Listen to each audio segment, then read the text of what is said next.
Okay, so welcome back. So after the brief overview that I gave you, now we start with the module, and because it's strategic marketing management, I hope you have done your strategy module earlier. Have you done your strategy? Yes. Okay, so you would know what is strategy and different levels of strategy, you know. So can you recall what are the different levels of strategies?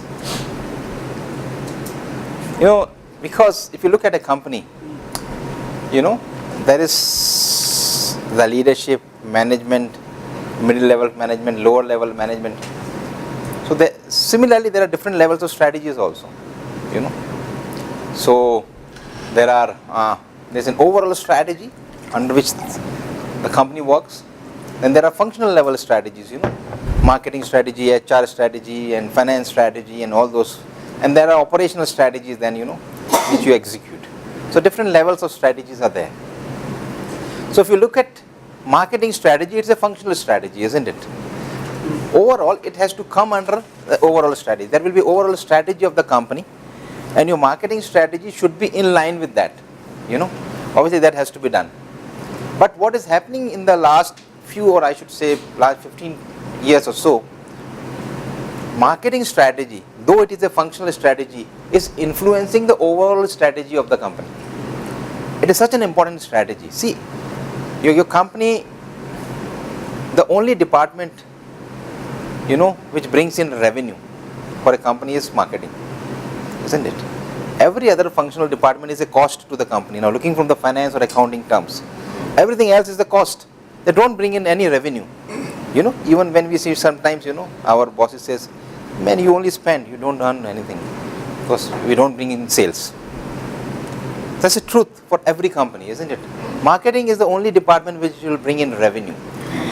That's why it's the most important, one of the most, I should say, important functional departments. So last 15 years or so, marketing strategy has been influencing the overall strategy of the company. So normally the overall strategy is set keeping in mind the marketing strategy. So that's the importance of marketing, you know. It's such an important area. You know your customer, you know how to sell, what is the product, what is the price, at what product, what price are you going to sell. That's the basic part of any company, isn't it? That's why everything else can change according to that. You cannot change your marketing according to your HR, isn't it? That you only have these people, now whatever these people can do, I'll develop my marketing strategy according to that. It doesn't work like that. You have a marketing strategy, you know that, okay, I want this kind of people. You ask HR to get those people, train those people, motivate those people in that way. So marketing is a very important functional strategy, right? So I'm not going into the details of what is strategy and, but, okay. So these are the levels of strategy: the corporate strategy, the business level strategy, and the functional strategies. And you can have the fourth level also, that's the operational strategies. So what do you mean by a corporate strategy? It's like, I think, oh, she's gone. I think she works for Virgin Group, right? Now Virgin is one of the groups which has got multiple businesses, isn't it? Virgin is into so many different businesses. They have mobile also, they have health also. They started with the railways also. They have a space mission also. This, that, I think, and number of businesses. So as a company, Virgin as a group, they will have a corporate strategy under which all different companies of Virgin will come, whether it's Virgin Mobile, Virgin Health, Virgin Rail, everything. So that's basically the corporate level strategy. Business level strategy is for each business is separately. Like for Virgin Mobile, you have a strategy. For Virgin Health, you have a different strategy. That is called a business level strategy, individual businesses. And then you have a functional strategy, which are the marketing strategies, HR, finance. You ask. The corporate strategies are business portfolios on that. Yeah. So as say for example, now Virgin wants to decide as a group, you know, like how much investment should I make in Virgin Mobile, how much investment I should make in health, or should I start Virgin Health in different countries. So all those decisions are taken at the corporate level. Those are corporate level strategies. Maybe to shut down one of the businesses. They say, okay, now this is not working. For Virginisys that has happened. Many of their businesses have failed. Many of them have been highly successful. And Richard Branson says that, he says that diversification is the main strategy for him. His portfolio is so diversified. See, no two businesses may be related to each other. Where is mobile and health and railways related to each other? No relation. Different industries. He says, wherever I find there is an opportunity to invest, I will invest. At the same time, it makes that if he has to divest also, he will divest. So that's our corporate strategies. Because as a group, you have a particular amount of money with you. How do you distribute among different businesses? So those comes under corporate level strategies. And then you have got business level strategy for individual businesses. And then the functional level, and you may think of an operational strategy as the fourth level. But normally they talk about these three levels. Yeah, you would say. Okay, so with the example you're using with Virgin, so there's a parent company. Yes, Virgin as a group. Yes. Group. Yes. And then each of the different companies, like for example Virgin Active, yeah, it's its own CEO and its own team. Yeah. Right, and all those things. Yes. So if you are working on strategy at a group level, and let's say Virgin Active, the CEO and the team are working on the strategy as well, is it two different levels or it's one level?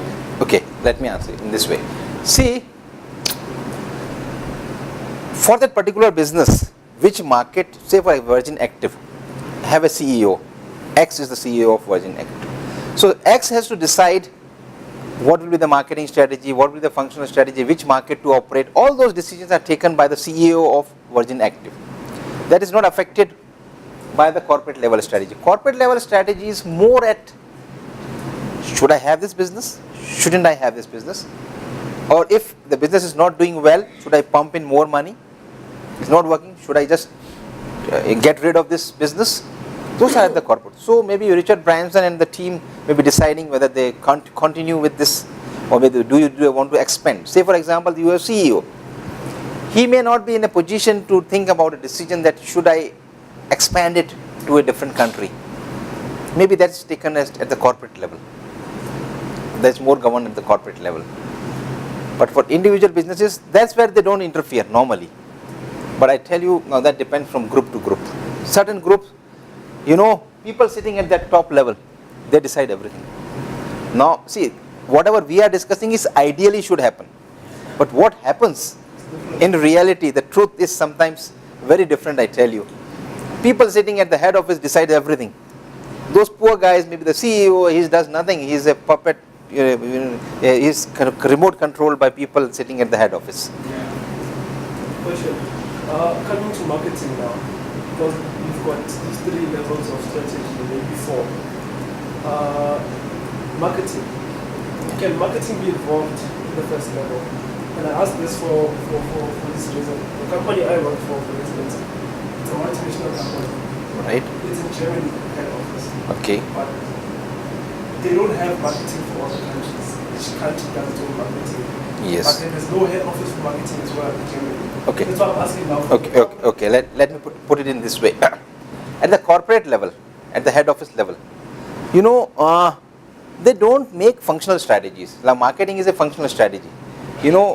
People sitting like you are sitting here in South Africa, you would better understand the South African market than people sitting in Germany. That's why this functional strategy is left to you to decide, like maybe the South African office to decide rather than they deciding.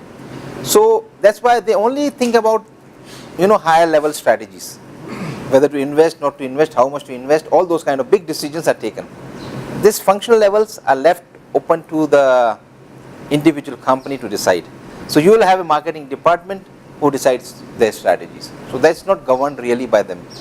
They will give them, what they can do is maybe they say, okay, what we expect is at the end of the year, we want you to make a profit of 10% or 10 billion or 5 billion or 10 million, whatever. That direction can come from there.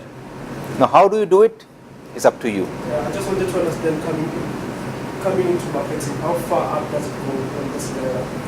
But I understand now. It's a functional strategy. So you will never get it on top at the corporate level? No. Okay.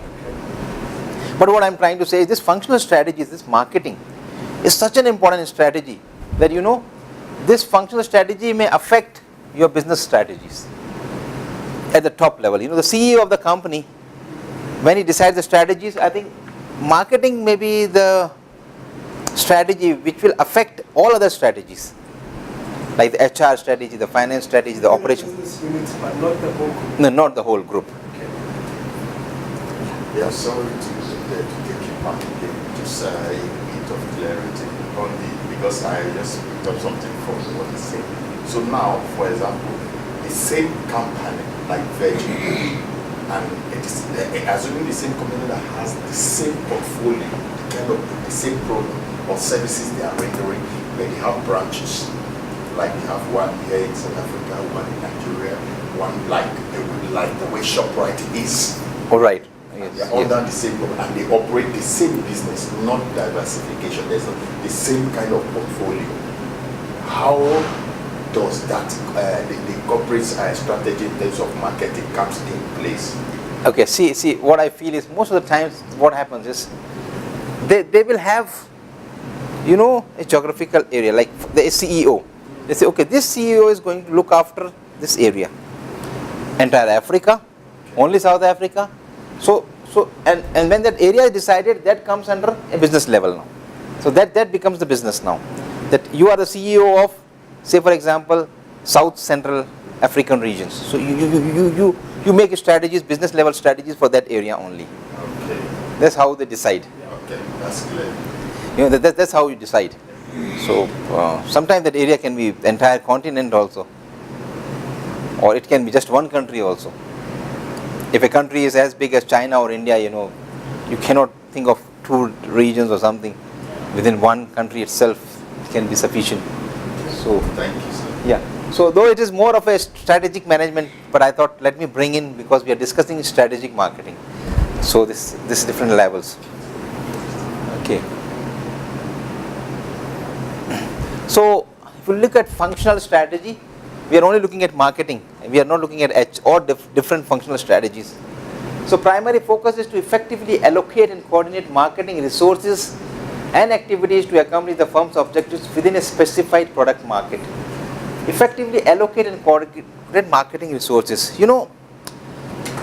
Maybe the company is as big as Apple, but you'll always have limited resources. You cannot think that any company has got unlimited resources, they can do whatever they want to do. No.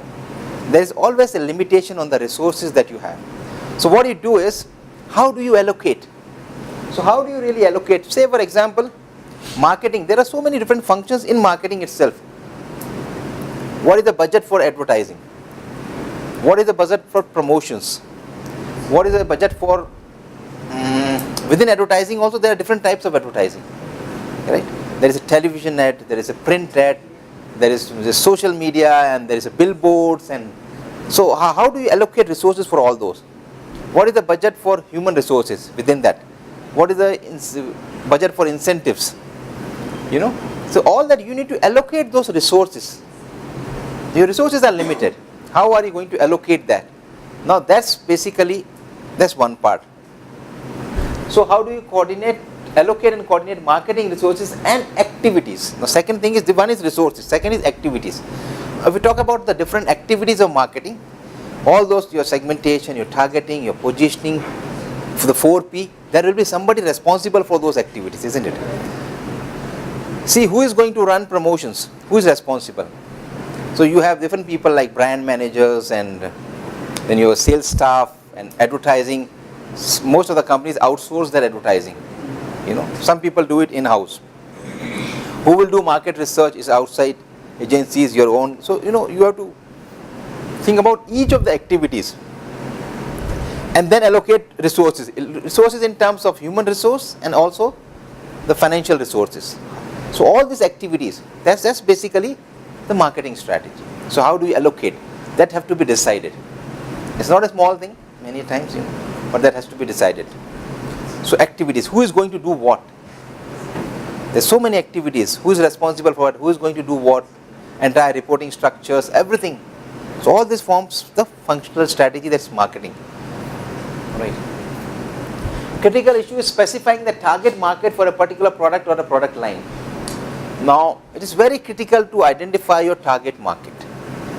Who is your target? It means, the second part after segmentation when you do targeting, that is very important, that everybody in the marketing department understands what is my target market, who is my customer. See, unless you know who is your customer, how can you make strategies? There should be very clear that this is my customer and forget everything else. You have to only focus on your customer. Their needs, how would they satisfy their need? So that's your only concern is your target market. Forget everything else. If your target market is, say for example, lower income class, you are not bothered about high income class, you are not bothered about high quality products. No, your target market is low income group. So your product has to be something which they can afford. So let's focus only on them. We are not concerned about anything else. What was this washing powder? I forgot that brand, which they focus on, low income people, the washing powder. Yeah. So, and there was a classic example, I cannot recall the name of that brand. I worked for some time in Zambia, a long time back, 10, 12 years back. And there was that, for washing they used to have a tub soap. There was a plastic tub and there was soap inside that. So when I looked at the case study, somebody said that, there's a huge market because they were targeting low income people with that. And it was such a huge, people used to wait for that. It's like, they had limited production and people used to wait for it because it was very cheap, it was very economical, and it was selling like hotcakes, those things. It's very simple to make. But nobody knew, and somebody came out with that idea. They knew that this is low income class, they prefer this, they started selling that. So they were only bothered about, they can make, Unilever and all those big companies can make wonderful washing powders and soaps, but those people are not bothered about. Those people want a economical product. And that was, so when you are doing marketing, you are only concerned about your target market. So your target market should be very well defined.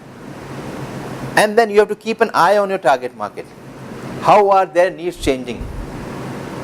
See, as a customer, our needs keep on changing.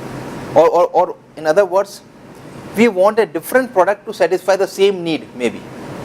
Our need may remain the same, but we get bored with the same product, isn't it? We get bored with the same smartphone, with the same car, maybe with the same furniture, with a similar kind of clothes, the shoes, everything. We want something different. So what that different is, you have to keep an eye. And if it is possible for you to influence your market, if you can bring in innovation, bring. The future, the amount of changes that is coming in the future is huge. The dependence on ESCOM for electricity will be gone in the future. Like Elon Musk of Tesla Motors is talking about power walls. He says you don't really need ESCOM. The way the houses are constructed in the future, your walls will take sunlight directly and convert it into electricity, and so you have your own electricity in your house. So you don't worry for ESCOM. So the government doesn't have to bail out or do anything. You have your own electricity. So it will also have effect on the economy, on the government, because government also generates a lot of income from there. Yeah, so things will change a lot. They say this is just the beginning. They're talking about the life. The living may become easier, and instead of prices going up, it may come down. If you have your own, electricity prices are going to come down. We pay petrol, I think it's 14 point something now. So 15, whatever it is. It is going up and up and up. But with electric cars and solar powered cars, forget about this. We are not worried about this fuel anymore. So things will change. The cost will come down. So many things. So cost of transportation, cost of communication is also going to come down. Telecom. See, in the next 2, 3, 4 years, that the data that we use will not be that expensive. Still South Africa, because when in December I went to India, My family is so used to using data. Like there is a company called Airtel in India. They recently launched, unlimited, and you know the price. You'll be surprised. It's not even 400 rands for a year. Now, can you imagine that? Less than 400 rands for a year, unlimited. Airtel is in Nigeria. They bought, I think, the Indian company.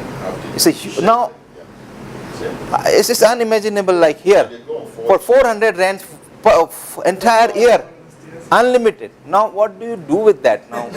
so it's like, so they are working on numbers now, because India is a huge, the population is huge, so they are able. But I'm just talking about so even here, I think the data rates will go down and down and down. So it is definitely going to come down in the future. So somebody bring them to South Africa. No, I think they tried. We had a Neotel or something earlier. What happened? Even we have a better option in India. There's something called a company called Reliance. Now they are bringing they brought a sort of a revolution in India. In fact, they were the ones who brought the data cost to such a low, and the calls. The calls are almost literally for free. When you get data, the calls are free. So everybody, to an extent where, what should I say? Say for example, the beggars even. They will have also a mobile phone now. Because it's hardly any cost. Once you get this, it's hardly any costs. So you just, kids and everybody, everybody, they don't even bother about data and anything. So my family recently came here. So I said, no, I have got it. Telcom, 40 GB for 2 months. They exhausted in 1 week. And then say, where is what? What? Where is the data? I said, I have a question about India. There's a company that killed every other telecom. Telecom and every other cell phone provider. Apparently the government was involved there. The government coughed up some money. See, those issues are always there, because the person who owns that company, he's like the richest Indian. Yeah. He is among, I think, the top 20 richest in the world. He owns the house which is the costliest in the world. Because I was in Mumbai, for some time, because Regenesys is in Mumbai also. So I was there. He doesn't travel on road. From his residence to his office, he uses helicopter. Even his lunchbox goes in a helicopter. So he lives that kind of a life. And he can influence, I tell you. With his money power, he can just influence. You mean the owner? Yeah, because I was in Mumbai last year, and the guys from Mumbai told me that data is too expensive.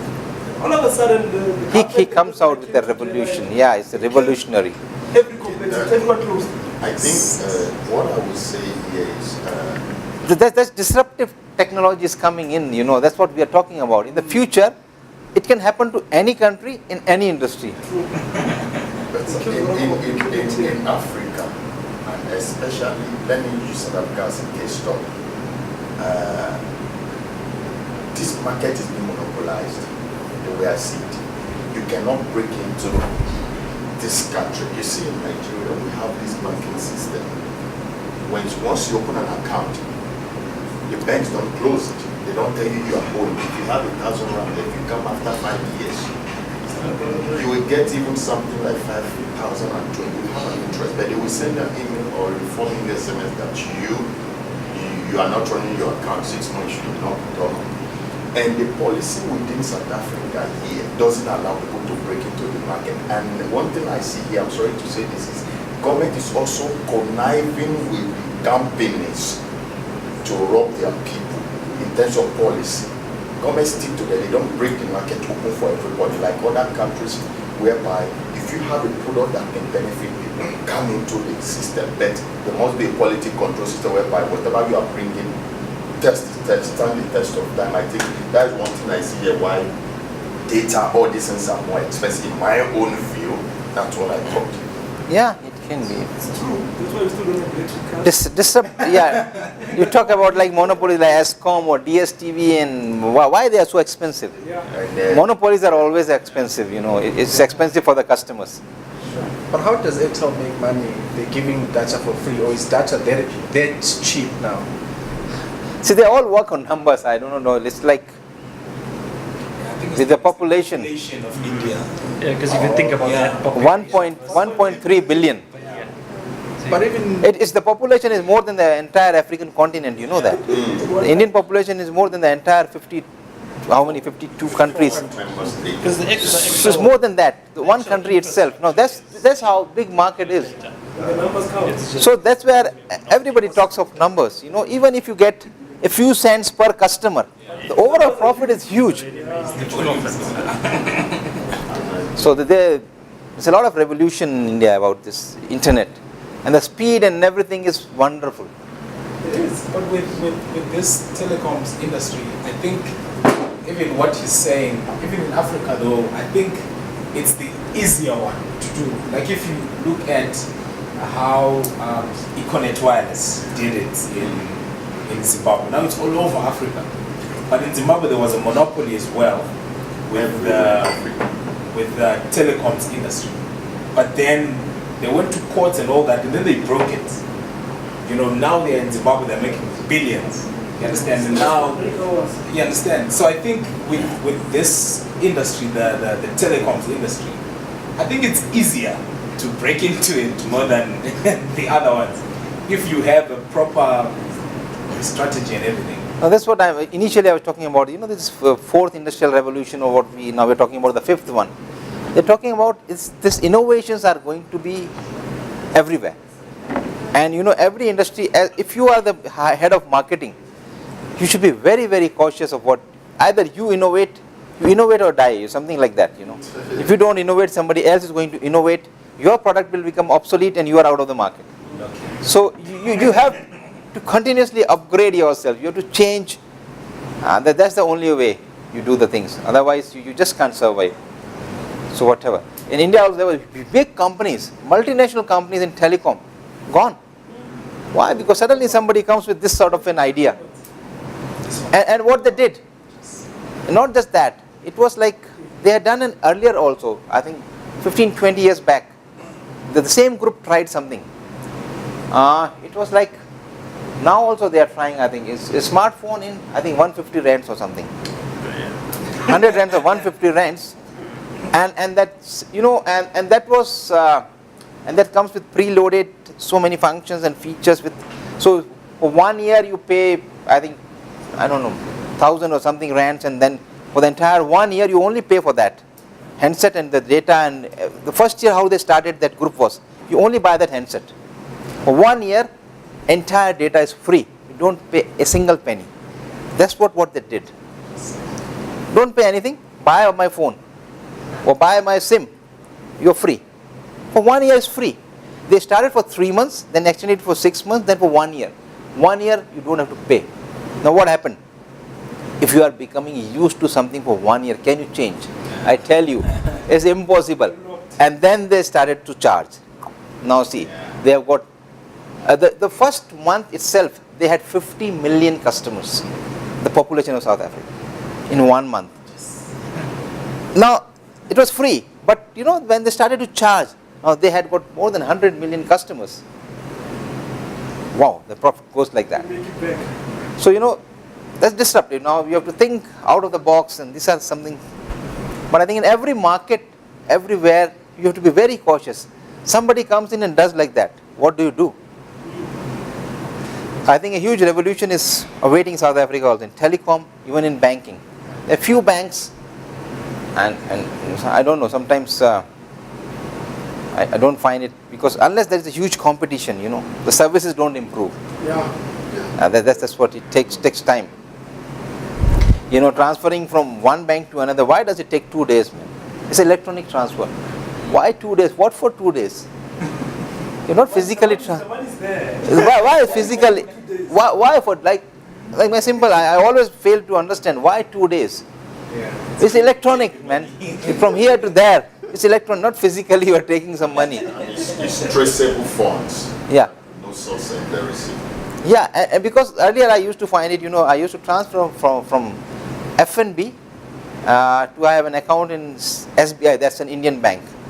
And because to transfer to India, I trust that bank because I have an account of the similar bank in India. So from FNB I get my salary, I transfer it to State Bank of India, and from there I transfer it back to India, to my family, the money. And from FNB to SBI it takes 2 days. From SBI South Africa to SBI India it takes 30 minutes. I said, no, this is electronic, man. How come if it can go from South Africa to India in 30 minutes, why from within the country it is taking 2 days? Yeah. I fail to understand. So a revolution is awaiting, I think. Yeah. Anyway, so we were talking about your target market. You need to be aware of your target market. What's happening in your target market? So firms seek competitive advantage and synergy through marketing mix elements. Every company, the very basic purpose of a strategy is to have a competitive advantage. The very core purpose. If you look at Michael Porter, he says there is no strategy if it doesn't lead to a competitive advantage. If it do not lead to a competitive advantage, it's not a strategy. And he was, because I also facilitated strategic management also, he said once that 80% of the world big companies don't have a strategy. They say they are fighting for efficiency and effectiveness. Say for example, you say I can deliver pizza in 20 minutes. Earlier I was delivering in 30 minutes. That's not a strategy. You are just trying to be more effective. That's it. So increasing, and tomorrow somebody else can come and do the same thing in 15 minutes. So what does that mean? It means nothing. They say, so you should lead to a competitive advantage that is sustainable. At least for 5 years, 10 years, it should be sustainable. Otherwise it's not a strategy. You for market, sometimes you follow the prices. There's a competition.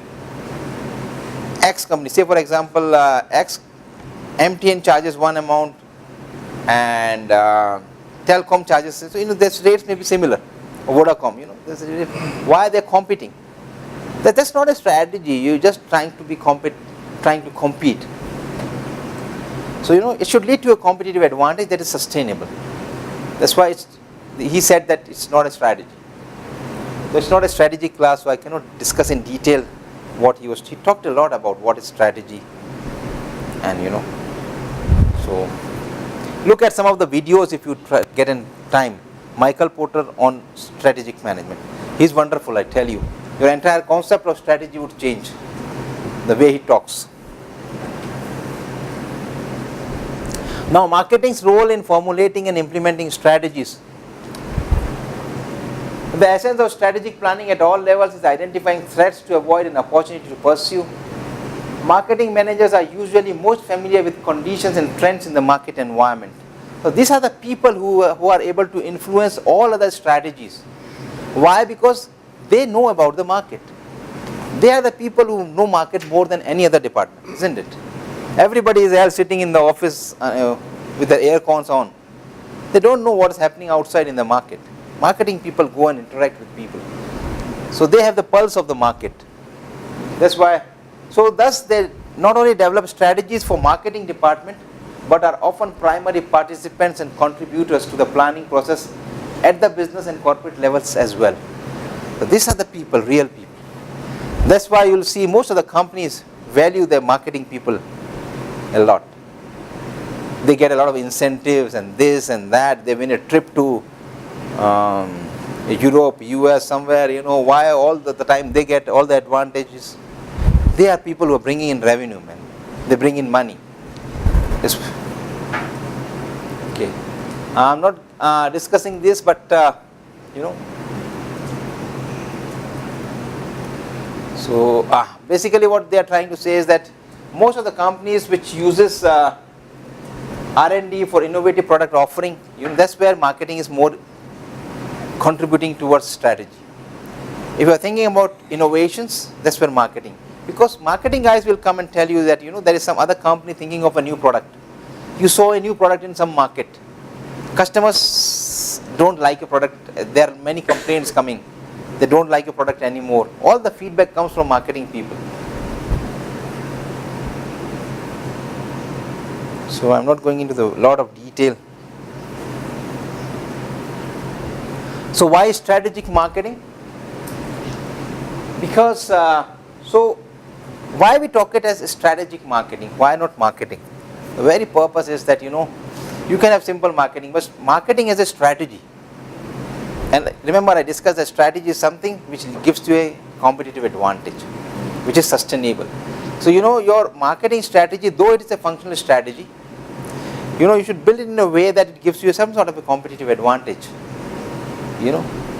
And it should be a long-term thing. It's not should be only say for 2019 or 2020. No, it's a long-term thing. So changing business environment. Business environment is continuously changing. As I discussed, the trade war between China and US and the Brexit. Till March, these are two major events. May change many things in the world market. Right. And what as a result, what is going to happen? It will give a lot of opportunities to some other companies also. Some companies will lose opportunities. Some companies will gain opportunities because of that. We have more knowledgeable customers now. Today's customer is very knowledgeable, updated. Because of all this internet and everything, they have an access to all the information in the world. So in today's time, if you have to sell and market, you know that the customer is well informed. You cannot fool your customer. They know everything. No market boundaries. Now there are no market boundaries. Not geographical boundary doesn't matter. Even the product is not available in South Africa, but you are aware of that. That product has been launched today in US market. You know that next week or next 15 days it is going to come to South Africa also. You are already aware of that. And there are certain products which are available online. You just buy. Amazon, you buy, okay, online. It comes to your place, okay, fine. So certain things like what Apple iTunes brought in, that music download. Now what happened to all those music CD companies? You remember those music CD companies? What happened to those companies? Where are they now? Because they failed to change, A disruptive technology came in and they lost. If they were, they've suffered that marketing myopia thing. They didn't knew what long term. They thought that they are into the business of selling CDs. They didn't knew they are in the business of selling music. People want music.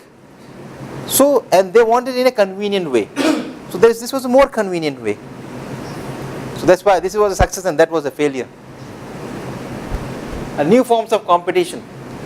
Now, competition can come from anywhere.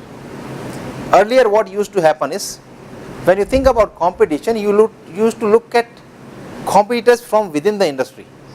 Say for automobile, you only look at, okay, who are my competitors? Car market, okay. Different companies, okay, this is VW, this is Mercedes, or this is BMW or whatever, this Toyota. You look at, okay, this is the market. Now, see, when you think about competition, just think about the need you are satisfying. So if you think about a car, what does it satisfy the need of transportation? Now, what are the different ways in which somebody can move from one place to another? You can have a bicycle also, right? A motorbike, a Harley Davidson, a Toyota or Mercedes, and people are already talking about those drones that can take you from one place to another. So you can have individual drones tomorrow. So you see a lot of crowd in the air now. Everybody going office from home using their personal drones. That can happen. Flying taxis and all those are becoming the realities. So now all these people who can transport people from one place to another are competitors of each other. Why? Because the need is, all are satisfying the same need. Today, I don't want a drone because that's not available. Tomorrow when the drone becomes available, that can be a choice. I may think that, okay, should I buy a BMW or a drone? I won't be stuck in traffic. Let me have my own drone and, take me to the office. So that's why, when you think about competition, we have to think very broadly. and think in terms of the need. What are the different companies which can satisfy this need? All are in competition to each other. So you can say that Harley Davidson and Toyota are in competition. This is mobile, this is a car, but they are in competition. Why? Because they satisfy the same need, transportation. Even a Uber can come in because you have a choice, either to buy a car or you say, no, let me use this Uber only. So they are satisfying, they are trying to compete for the same need, that is transportation. So that's how when you think about competition, you have to think broadly. And the way you think is, who all satisfy the same need? Which are the companies? It may be from within the industry, from outside the industry. The classic case is the camera industry. Now, because of the smartphones, that has become smartphones and camera are two different things. But now, many people don't think of buying a camera now. They want to have a smartphone which has got a better camera. So this 10 megapixels or 20 and all this zoom and everything, they find in the phone itself. They're not going in. So that is replacing that. So that's the competition came from smartphone industry. So similarly now smart watches, for example, all the wearable gadgets, they're talking about. I saw that jacket, if it's winter you have a jacket. When you go to the office, you put on your seat, it gets converted into an interactive screen. It's a laptop screen. Then you start doing that. So now this is going that fast, So you don't know the future. So when you say competition is more focused on the need. Yes. Maybe it's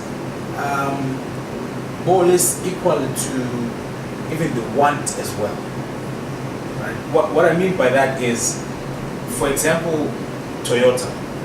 Toyota was Toyota as in it had one company, but then they learned that they didn't get in the luxury industry. That's why they created Lexus. Yes. Right? So Lexus became the luxurious Toyota, but it was the same car, but just Yes. different emblems. Yes. Yes. And Yes. so there maybe the want as well is more or less similar to. Yeah, because because the company would have thought that people for transportation may want different products. Some customers may satisfy the need of transportation with, say, for example, taxis. Some want a more personal, luxurious vehicle.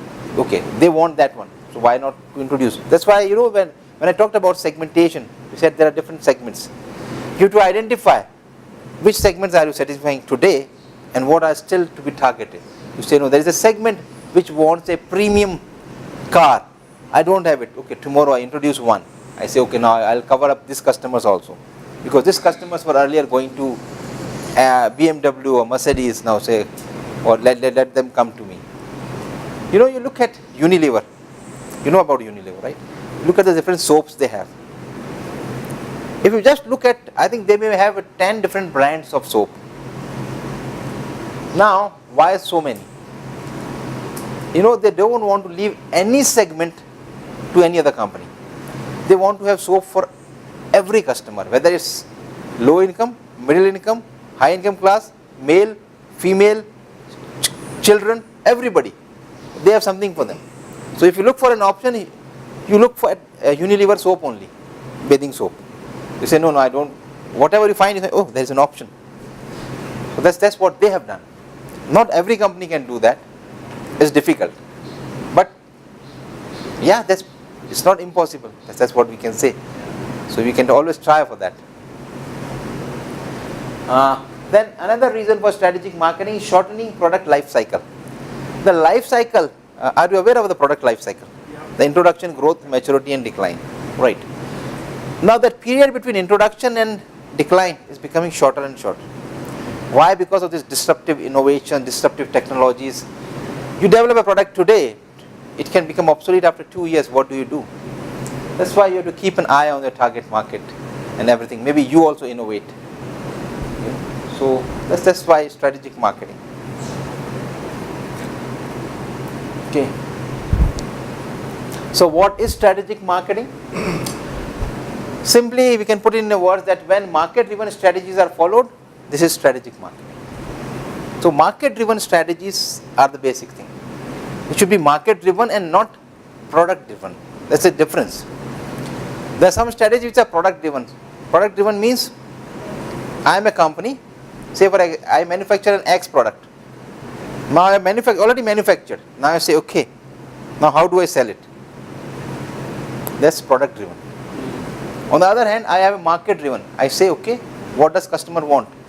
I manufacture the similar product that customers want and then try to sell it. That's market-driven. A product-driven is you already have a product. Now what can you do? You cannot change your product. Somehow you have to sell it. Run promotions, do something, get rid of this product. How do I sell it? This was an old strategy, product-driven strategies. Today is more about need or market-driven strategies. Now I am not discussing all those. This is something I'm not talking. There are some details which you can go through your study guide. I'll only focus on the core issues, I think. Just a difference between strategic marketing and the earlier marketing philosophy. Time frame, you see, strategic marketing is long range or long term. The normal marketing used to be day to day, or you think of a decision only for 1 year. This 1 year, how I am going to run. Decision process for strategic marketing is primarily bottom up. Bottom up means marketing executives which are there in the market, they give you the feedback. Depending upon that feedback, you make strategies. It's not that people sitting at the top level management say, no, okay, let me change the strategy. If they're not even aware what is happening in the market, they make strategies. That is basically the top-down approach that used to be followed earlier. But somehow, this is we are talking about ideal. Remember, all these modules talk about ideally what should happen. I started my career with a multinational company and I had a very bad experience with the first, the national level meeting that we had. And the meeting was very surprising. I did my MBA and I didn't have much experience, but I all had the theoretical knowledge and everything.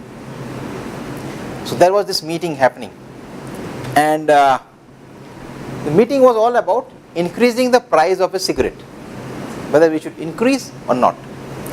That cigarette at that time used to cost, say for example, 1 rand, and they wanted to increase it to 1.25. Now that was the plan of the management. And they were taking the reviews from us. I thought it was wonderful. Bottom up approach. They're asking us because we go to the market. Okay. So they asked. I think there were 25-30 people, from representing different regions. I was maybe sitting at the 14th or 15th place. So the first person said, do you agree? Yes. Yes. Yes. So I was this was my first meeting. Remember, it was my only 4th or 5th month. There comes me, I said no. Now, man, what? But why? I said, sir, I feel there's a huge problem because the Indian market is such they don't buy the entire packet. Normally, many people will go to a small kiosk and buy only 1 cigarette, smoke it and come back. It's your office, you go down the office, go out of the office, you'll find a small kiosk somewhere. You can lit a cigarette, buy one and throw it. Why? Because most people feel that they won't smoke many cigarettes because of that. They just have a break, go outside the office, have a break and come back. I said, when they buy one, there will be a huge problem. Where will they get that 25 cents from? So this can be a problem, and because of that, competitors may win over. So he said, okay, this is the first time I am seeing who are you. I told this is my name and this is the region I represent. He said, okay. How long have you been working with this company? I said 5 months. He said, okay. My experience is 25 years. This is what he says now. And I feel the price should be increased. Now what do you say? I say, okay, increase. And now, it was supposed to be a bottom-up approach, but it was top-down. Basically, they were trying to force. So why ask the question then? So, yeah, then all the meeting went over, but still, in the end, they still ask, do anybody has a question? Now, I was trying to stop myself, no, not to raise my hand, but somehow I said, he said, yeah, what? I said, so I feel that 25 cents can be a problem. He said, you are such a negative person. Why don't you think they are going to buy the entire packet, or they will buy 4 cigarettes? So they'll have to spend 5 rands, for example. 1.25 into 4 is 5. They will buy at least 4, or they will be forced to buy 4 or the entire packet. I said, but that's not the trend. Normally they only buy 1, most of the customers. He said, how do you know? I said, he said, how much experience? I said, it's only 5 months, but I said, I also read an article. He said, no, that's the problem. That's the problem, with these young MBA graduates. You read all those funny articles and come here. I am telling you with my experience that it is going to. I said, no, then it's fine. You asked me, that's why I raised this question. So and he was very unhappy. After the meeting, he called me separately. And then he was trying to say, how dare you say no to my proposition? And I only a 5th month. And then immediately, with immediate effect, I was transferred to a different location. And he said, okay, and it was 7 in the evening. He said, tomorrow morning, 8 o'clock, you report there. I said, but, already my headquarters is 500 km away. And all my stuff, everything is 500 kilometers away. I've only come with, maybe prepared for 2 days of meeting. So I don't care. Go. You know other options. Go to that remote location. And then I waited that what happens. And the price never increased. I said, then why did you transfer me? then there was a good senior colleague. He came to me and said, Rajesh, what is your problem? I agree. I also agree with what you said. But please try and understand this. Boss is always right. He said there are only 2 rules in the corporate that works here. There's rule number 1, boss is always right. Rule number 2, if you don't agree, refer rule number 1. So he says, boss is going to be always right. So, just don't argue, man. Just enjoy your life. How will it make difference to your life, man? Now you created problems for yourself, isn't it? You should have also said yes and then go back home, enjoy, relax. He says, man, you need to understand this. So, you go with the flow. If you've seen everybody saying that, you also do the same thing. So that's the hard way I learned sales. That was my first meeting, and after that I learned how to deal with that things. So I tell you, this was subsidiary of Philip Morris, Marlboro Cigarettes, a multinational, everything, but the culture still top-down approach. So it's easier said that you have a bottom-up approach. I tell you, all those people sitting at the top, they don't feel like that. They said, no, we know more than what you do. You know nothing. Who are you? Who are you, man? You are nothing. And I have learned that lesson till now. I know that, when in meetings, you don't speak your heart out. You have to look at what's happening around you. So you have to be, what should I say, politically correct or something. You have to talk about that. If you do like that, there is nobody on your side. Nobody speaks. They know that you are right, but they won't speak. So you find no friends, nobody talking about the real thing. So ideally this should happen, but I tell you, maybe there is still 10-20% of companies still do that. May not be every company, but ideally that should happen. Our relationships with the environment. Strategic marketing, consider that environment is constantly changing, it's dynamic. Dynamic means you need to keep changing. You should be very flexible. Then sensitivity to opportunities. Strategic marketing, you can have opportunity at any time.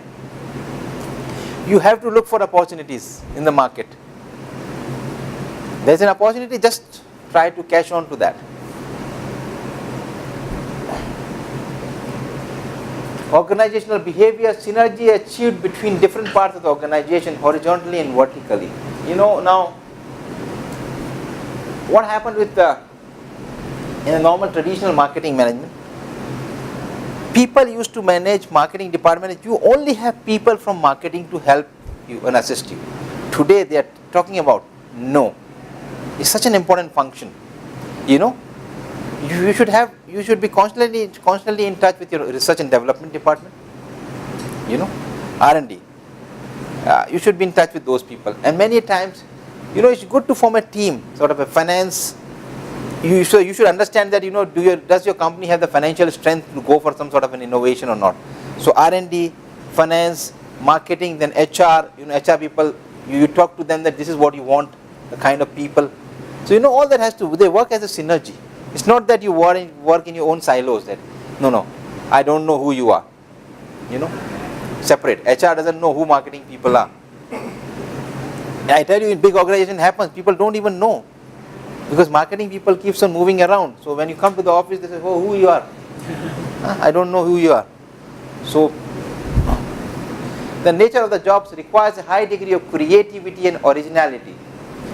You know, that's what is required in strategic marketing. But in traditional marketing, they require maturity, experience, and control orientation. That's what I gave an example of myself. You know, it's sort of a maturity, because they feel that out of their experience, they know everything.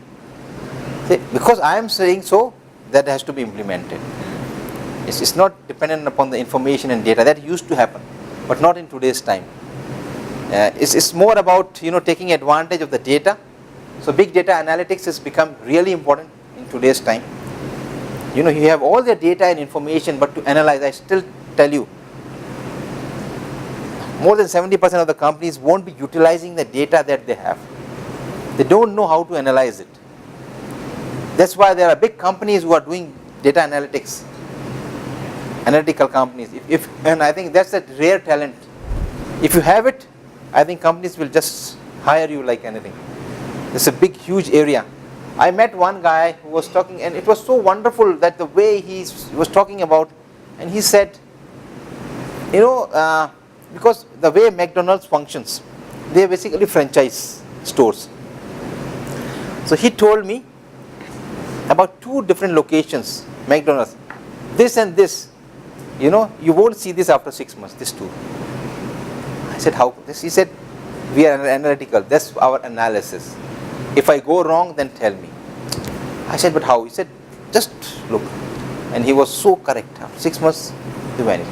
I said, how do you find out that? He said, when you analyze, there are so many factors. You know, the different, you know, within that area, there are so many others eating outlets being opened. And the way they function, they are not changing. They have rigid staff. You know, they are not friendly. And the amount of other competition they are having within that market, you know, they won't be able to survive. Even if they survive, they will be suffering huge losses.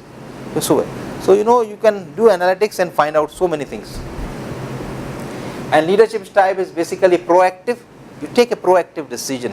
You know that customer taste and preferences are changing, so you change your product accordingly. Why to wait for somebody else to change and then you follow theirs? You know, because it's Indian telecom industry, that's what happened. There are so many European companies that vanished from India. They were big companies.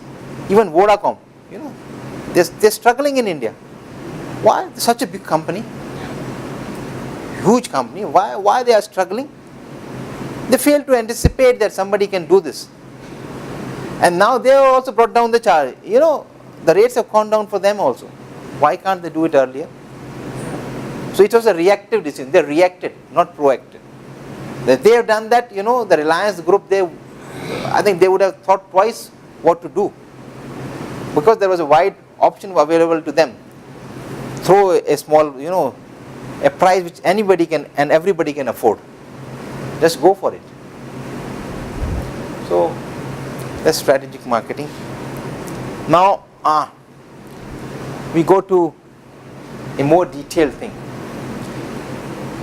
Interestingly, you know, whatever we were discussing till now is called the modern view of marketing.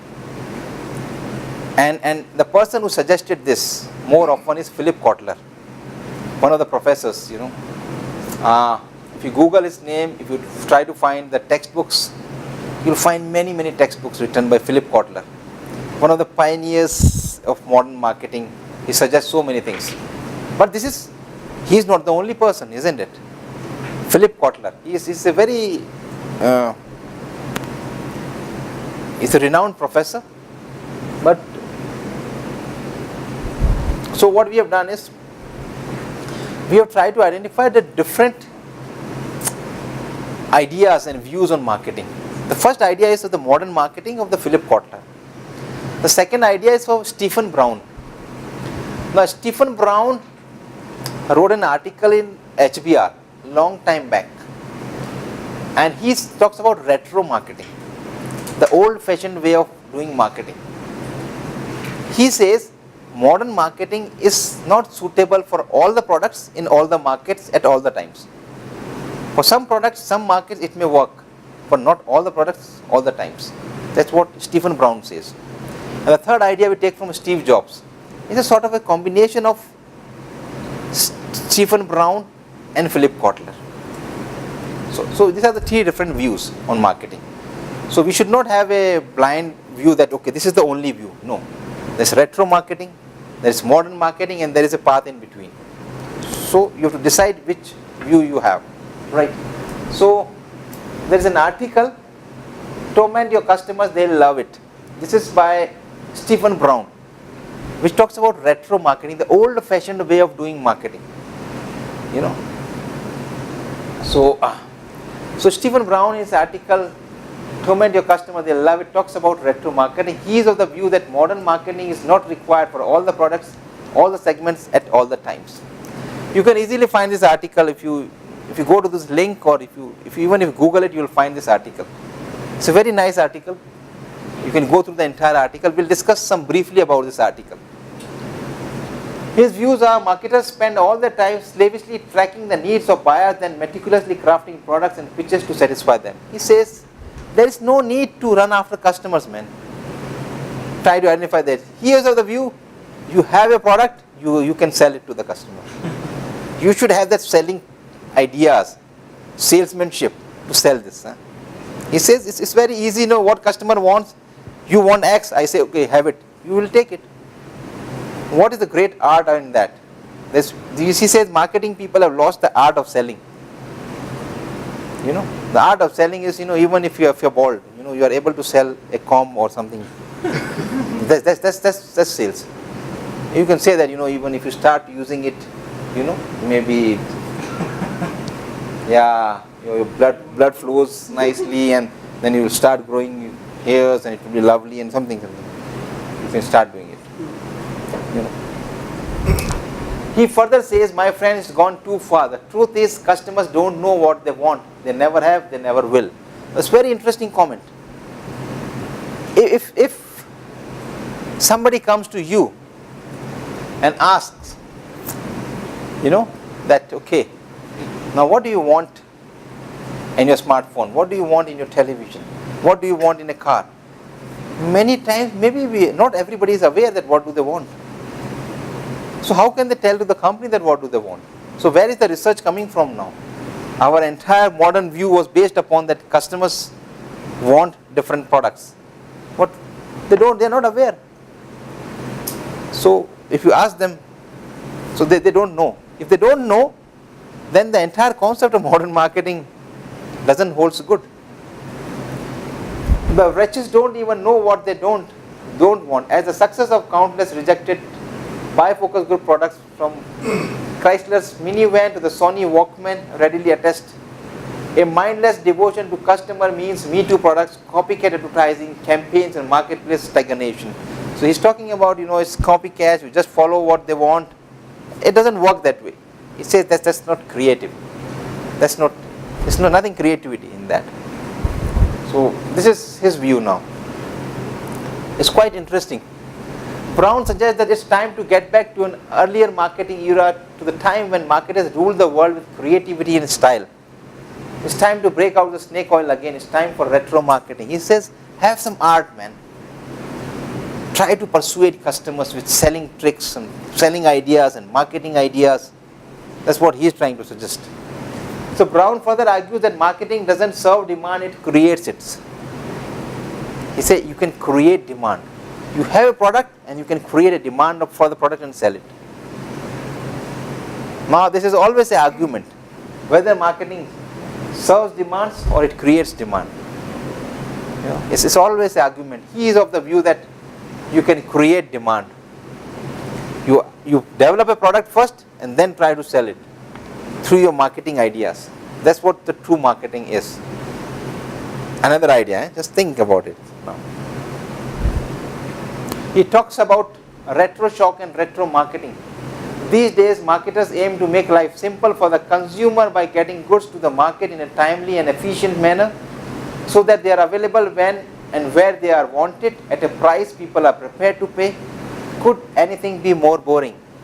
He says it's very boring, you know. By contrast, retro marketing makes them work for it by limiting availability, by delaying gratification, by heightening the expectations, by fostering an enigmatic air of unattainability. It doesn't serve demand, it creates it. That's why you say sometimes there's a limited edition. You find it sometimes limited edition. What does that mean? You know, there's only 50 of these. Buy this or you know you won't get it. People are running. That's what marketing is. Retro marketing is, you know. So this, you know, sometimes that's a marketing tricks, you know. You make it sort of that, you know, it's limited.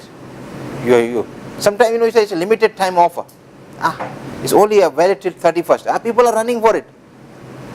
What? This is just a marketing. What company can't just give it after 31st? They can give on first also, man. What's so special about it? Just to create that, you know, that's marketing ideas. So that's a Stephen Brown. He's very interesting. So how to get a retro is also suggested by Brown through his 5 principles: exclusivity, secrecy, amplification, entertainment, and tricksterism. The reverse acronym for tease. These principles are in contrast to different principles of modern marketing. Marketing has become a sober-sided discipline. It has lost its sense of fun. It has forgotten how to flirt. He says, come on, man. Have some fun with what you do. So, it's interesting. So, now the principles of retro marketing. The first thing is exclusivity.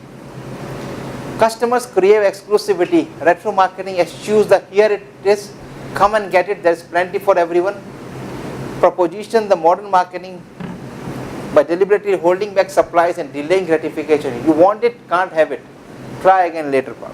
That's what you do. Exclusive, man. It's only available for few people, and you as a customer, it's always that you run after that. Oh, only few, no, I should have it. Long time back, 1970s, Coke, because of protectionism and nationalism policies, Coke was banned in India, that you cannot sell. What happened? People used to keep the Coke bottles in their living room and all that, and when somebody comes, they show, see, we were able to drink Coke. This is how it used to look like. You don't have it, we have this bottle. See the sense. So there's a sense, that I have it, you don't have it. It's limited. Sometimes that some celebrities, or say for example, what is some soccer star signs something and give it okay, autobiograph T-shirt or something, exclusive. Not everybody can have it. So you say okay. So that's how this exclusivity. Advantage is, first, exclusivity helps you avoid excess inventory. You don't make it until the customer begs for it.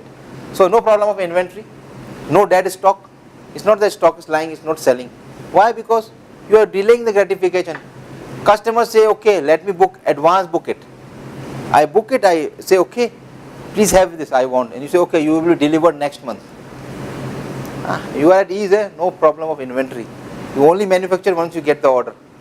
Once you know that your customers want that. Wonderful. Still Apple. See Apple, why when the new iPhone comes in, people are queuing up. They are wonderful. Why can't they just sell, make it available easily? If they make it available very easily to everybody on the first day, it won't sell like this. They're making it, trying to make it exclusive. Oh, you have it. I I've already got Apple i10 now. You don't have it. Exclusive. So with that exclusivity, sometimes it's, maybe all the time, it's perception driven. Because with Apple, I don't know how true this is, but they say sometimes when they roll out a new product, you see those things we see where people wake up early in the morning to go and line up on iStores. Sometimes they say some of those people are paid to do that. So that creates a perception that since He may be a better person, you know.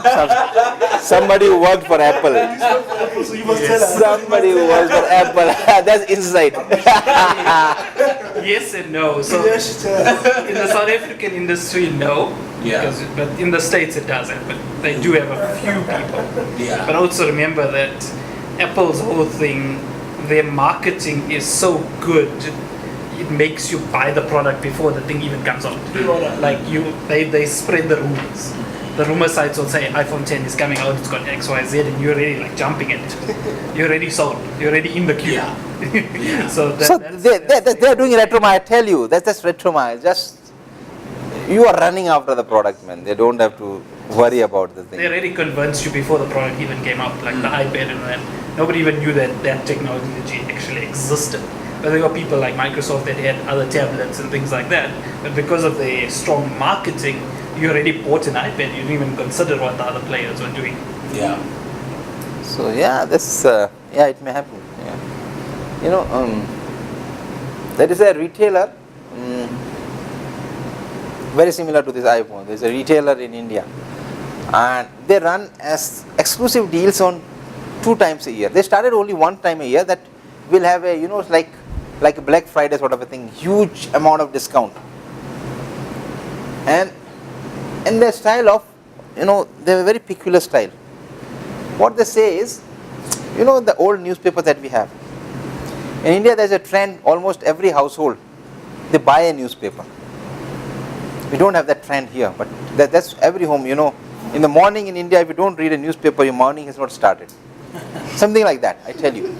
Yeah, especially for those who are educated and, you know, those people. For me also, when I was in India, it was like, now my habit has changed, but at that time, it was like in the morning, the first thing is, you know, you go to your, you know, the doorsteps, you find, okay, there's a newspaper, you bring it, yeah, your day starts. At least, you know, just going through, at least 10 minutes you go through that. And what the company did was, because they knew that everybody has a newspaper, what do you do with the newspaper? You have to ultimately, you know, get rid of the newspaper somehow. What do you do with that? You throw it away. They said, no, don't throw it. Bring it. They were paying, I think, some 2 or 3 rand per kilo or something to bring it. Now what people are doing is, they are making, okay, after, and the 1 year I'll have this. Or like people are filling the cars with, you know, the boot, the entire boot is full now. They're bringing their entire stuff. Okay, because why? They will get 100 rands. Now the strategy is they don't give you cash. They give you a discount. Say if you buy something on 500, out of that 100 will be discount and you pay 400, and that's what, okay. So now you're already driven, because now you're preparing for that one time. And that is, I think it was Independence Day. You know, that sense of, and then they related it to sense of nationalism and something that, you know, we want to contribute to the society. It was nothing to the society. It was a pure marketing tool. Yeah, and people were all the newspapers, they are running. And what you can see is 6 o'clock in the morning, they are waiting for the store to open at 9 o'clock. They are waiting outside with all the newspapers and people in the queue. Hundreds, 200 people standing. They know they have already sold them. And that was a huge success. Now they thought it's only 1 time, let us make it 2 times now. They started another day. There's a Republic Day. They say, okay, Independence Day, now Republic Day. So, and slowly I think now they have started 3 days. So now it's, so that's pure marketing, man. That's just, you know how to sell.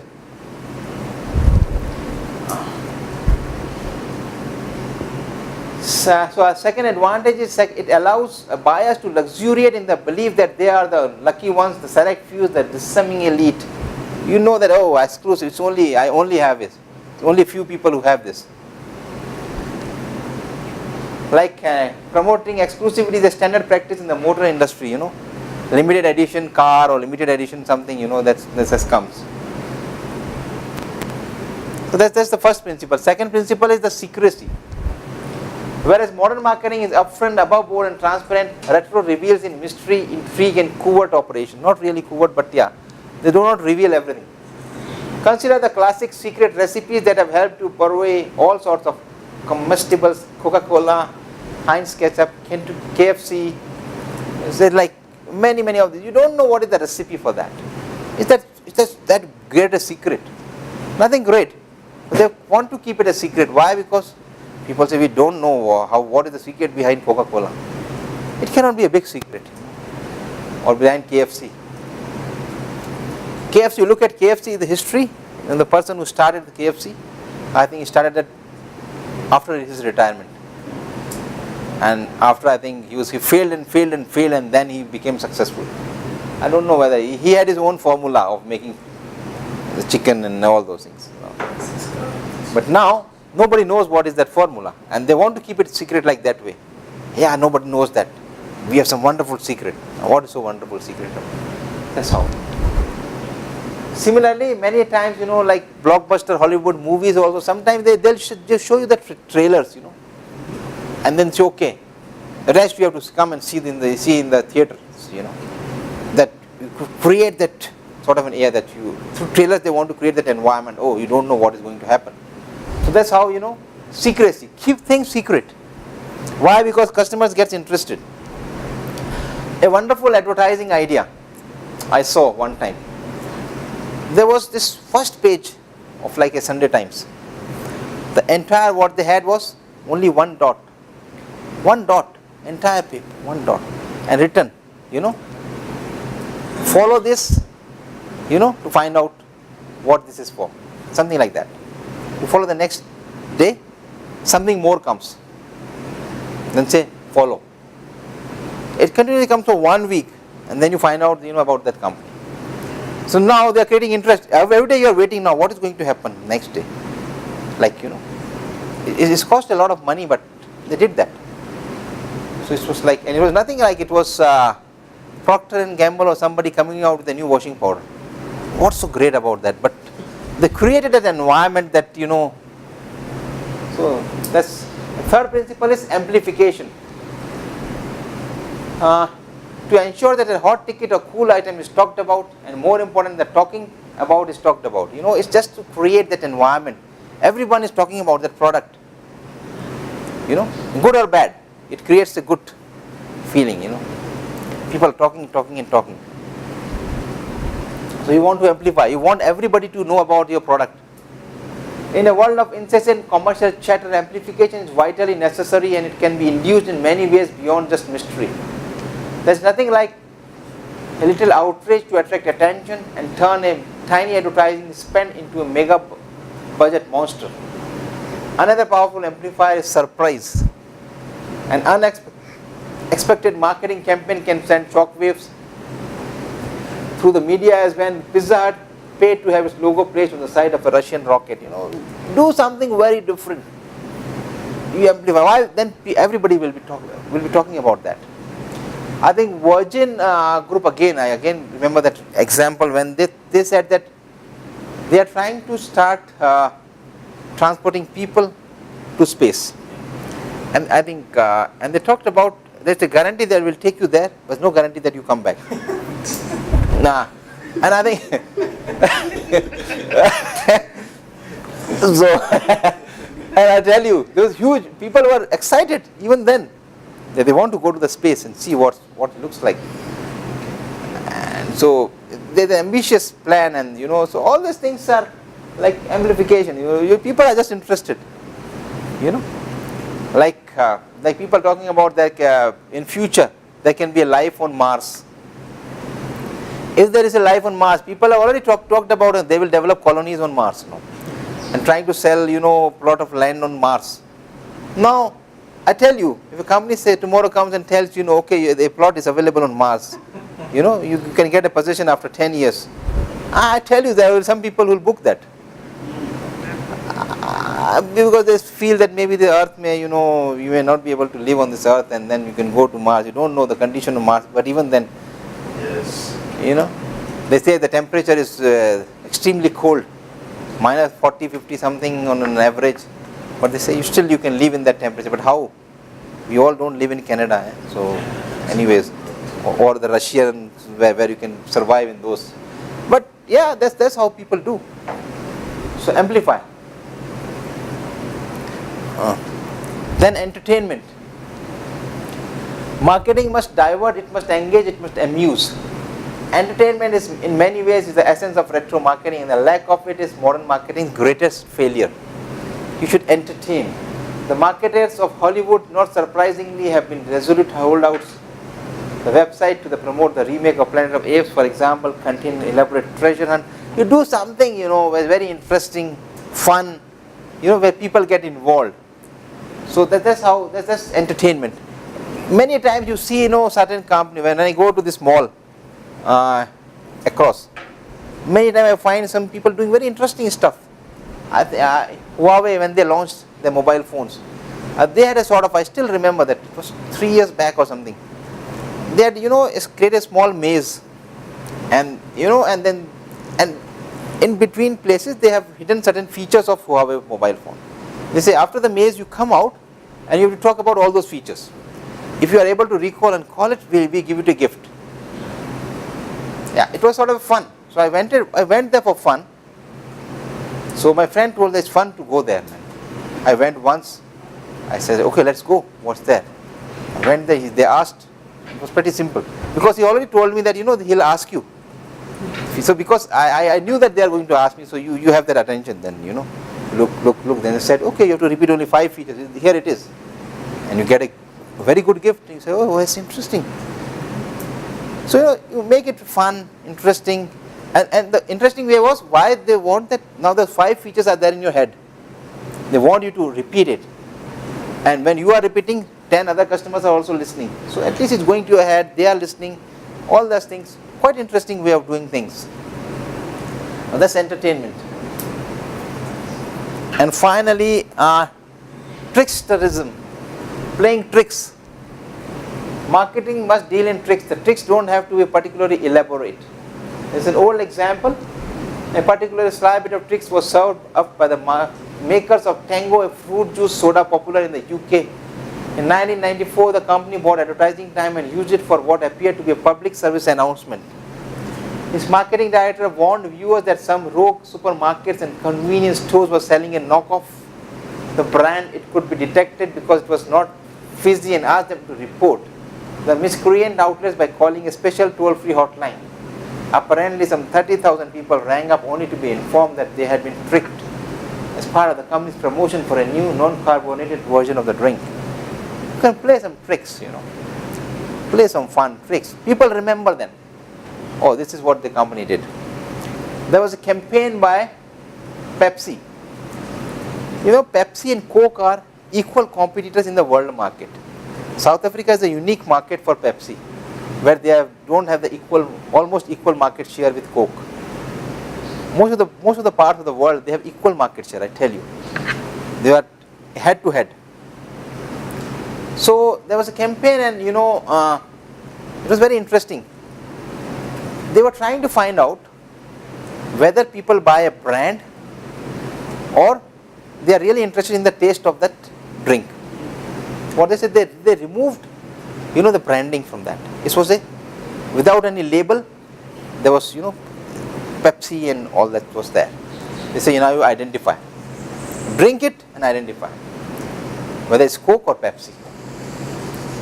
Interesting, and they were giving a t-shirt, a cap, sports shorts, something, all those stuff. And in fact, they kept 3. One was Coke, Pepsi, and there's another brand, I cannot remember. There was 3 brands. You identify. Even if you identify 2, you get a t-shirt. If you identify all 3 correctly, you get all 3. It's very interesting. I still remember, because that's quite interesting way of doing things. I went there, and at that time, because every day I was drinking, so I was able to, the first one I was able to identify. The second one was just, because there are now choice of 2 others. That was just, I said, no, this is Pepsi. Because at that time I knew that Pepsi is a bit sweet in taste, sweeter than Coke. That's how I identified and got that one. So it's like sort of you get involved. You try to get involved people into something, and they don't even know what they are doing. They are just interested. There was another company who did a wonderful thing. It was like, in a mall. It was like in the center there was a huge area, and it was like round and round, and in center it was entire open, and it was 10, 12 floors. So the 12th floor, they asked you to jump down. There's something called Dare. I don't know which event that was, and obviously they had that. Before that they'll measure your blood pressure. How is your blood pressure? Then you say, do you dare to jump? If you jump, there was nothing that you get a T-shirt and a certificate, and it was a drink which was called that, which represents that. What is the name of the drink? I cannot remember. It was the name of drink which talks about that. You have to be, you have to take this kind of activities, and you should do all this kind of activities. That you don't fear anything, fearless people or something. So then there was people, and when I saw in 12th floor, when you look down, it's a bit scary. It looks and then say you take this something. There was something belts and something, you jump, but nothing happens, because all precautions. But still people fear, Normal people, when you ask them, it's not a bungee jumping that you just, and not everybody can do that. So they asked. So and I was there on a tour, an educational tour with the students. So now sometimes what happens is when the students are around, you have to show that you still are young and energetic, So they were jumping, then say, you also jump. From inside I had a big fear that you jump. No. But to show them that I'm still young and energetic, I said, okay, I'll also do that. And then you jump. So these kind of things you remember then. You associate your brand. These are tricks that you can play. So this all are different ideas, that marketing people. That's retro marketing. That's not modern marketing. That's retro marketing. So now I have a small question. Now what we just, on the basis of what we just discussed, do we serve demand or can we create demand? What do you feel? I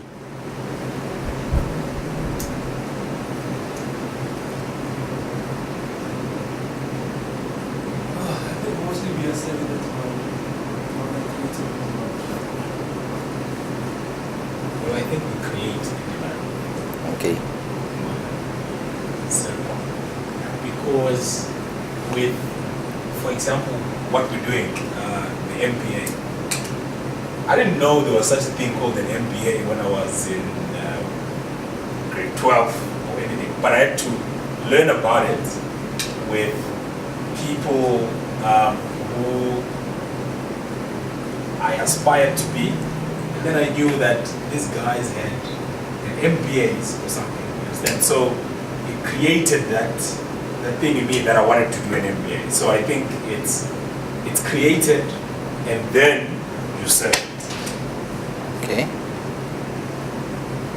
Yeah, please. Okay. I think both can be achievable.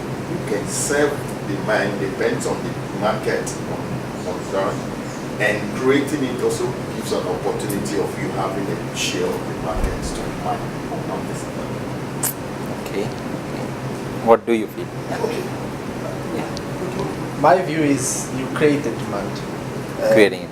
You create the need and then give them the product. So if you look at DSTV, DSTV doesn't advertise that you can get access to this content or that content. They simply saying if you don't have it, you're losing out. So they create the demand. When you want it, they're there to satisfy that need.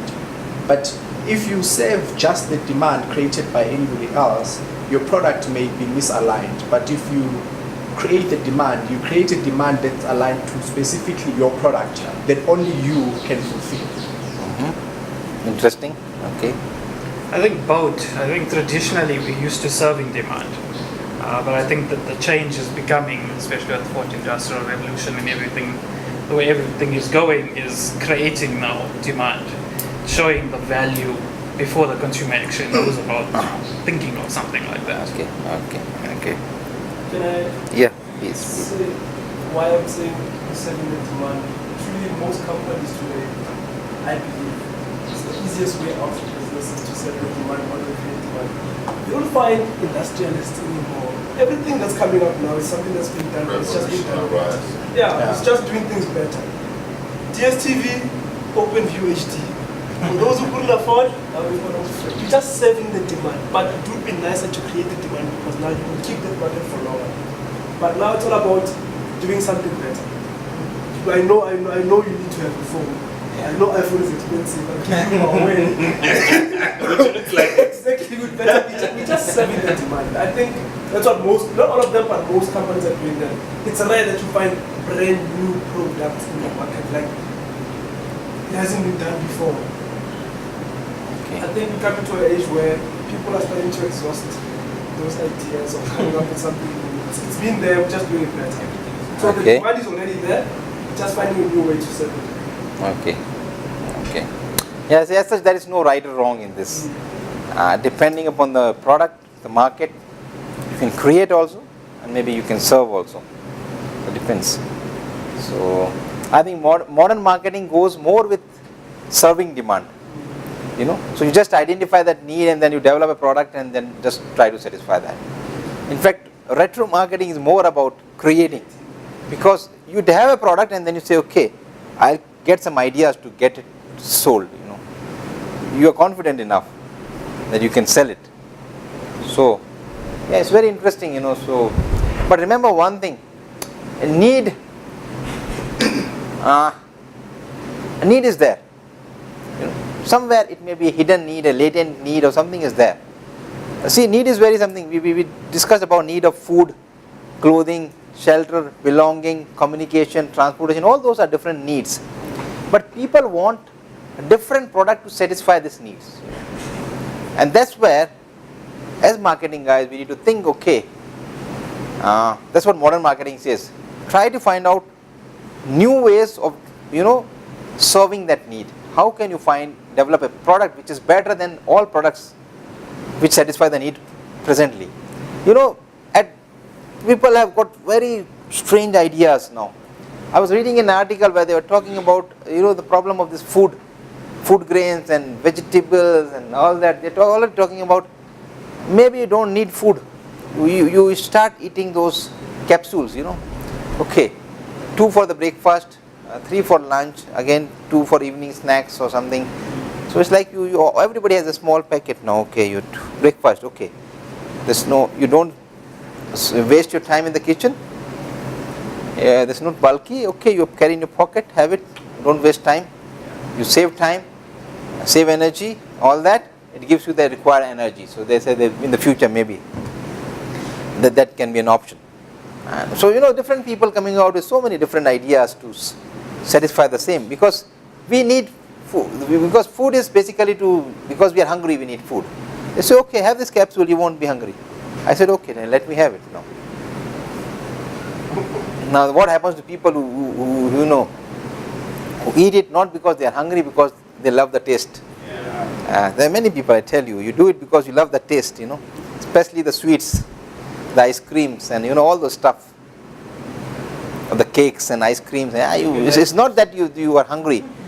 I feel there is a special space in the stomach for these things, for ice creams. Even if you are full, somewhere it can just go and settle down. So that's how ice cream is. I haven't seen somebody who doesn't like ice cream. Most of the people, sometimes or the other, they will have ice cream. That's just so. Okay.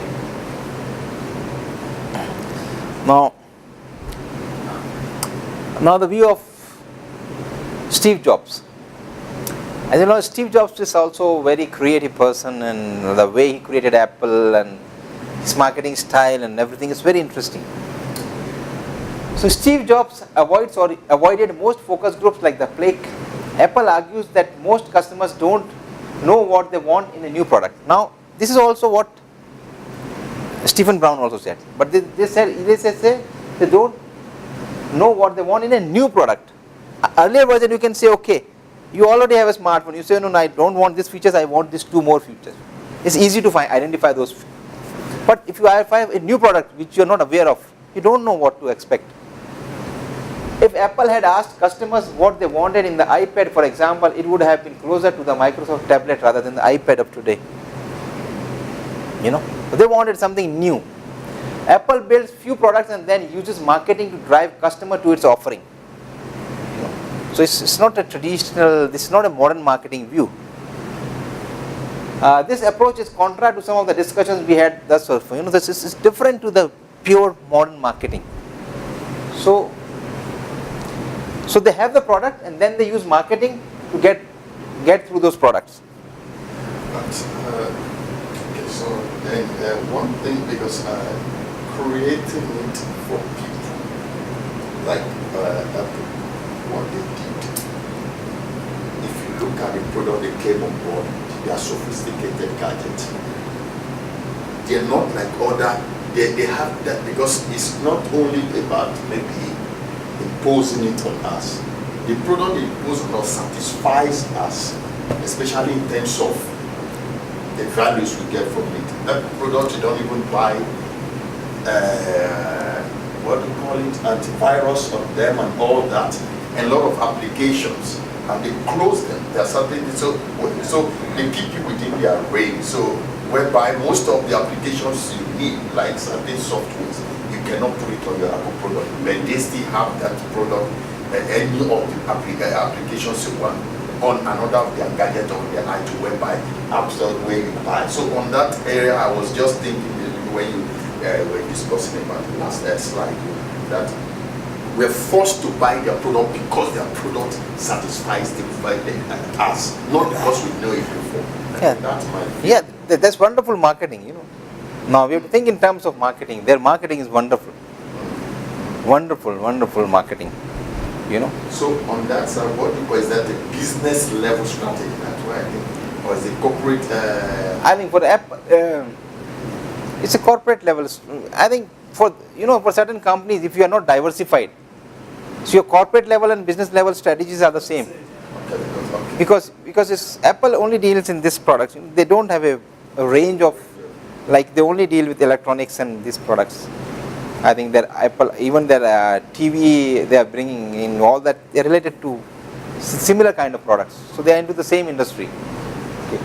So arguably in some industries, people don't know what they want until you show it to them.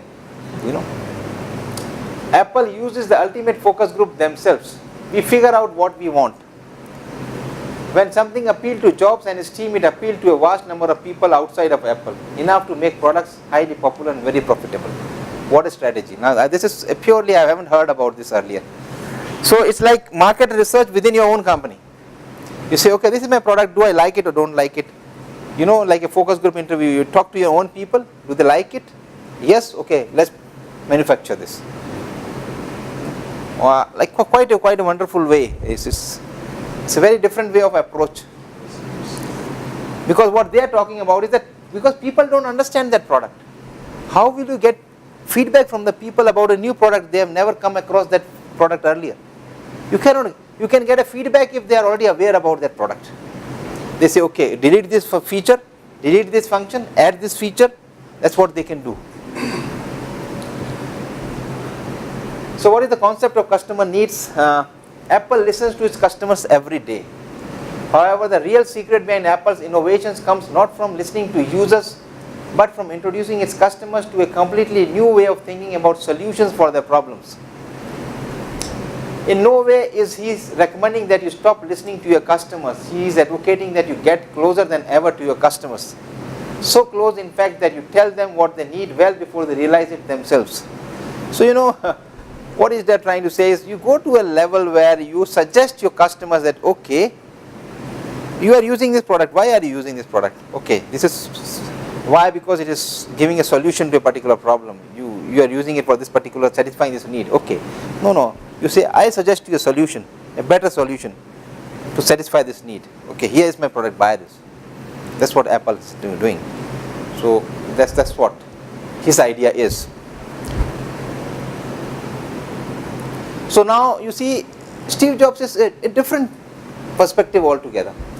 Now he doesn't say that you don't listen to the customer or you don't identify what he needs, but he is trying to say that, you know, go closer and try to even get his feedback that, okay, if I can satisfy this need with this product, will you buy this? It's like this. So, you know, this is a different way of putting the same thing in a different way. There's a different perspective. And now the Kotler's modern view of marketing. So the first view was retro, Stephen Brown. Then you have got Steve Jobs, and now you have Philip Kotler, whose modern view of marketing. Just have a look at what Philip Kotler says.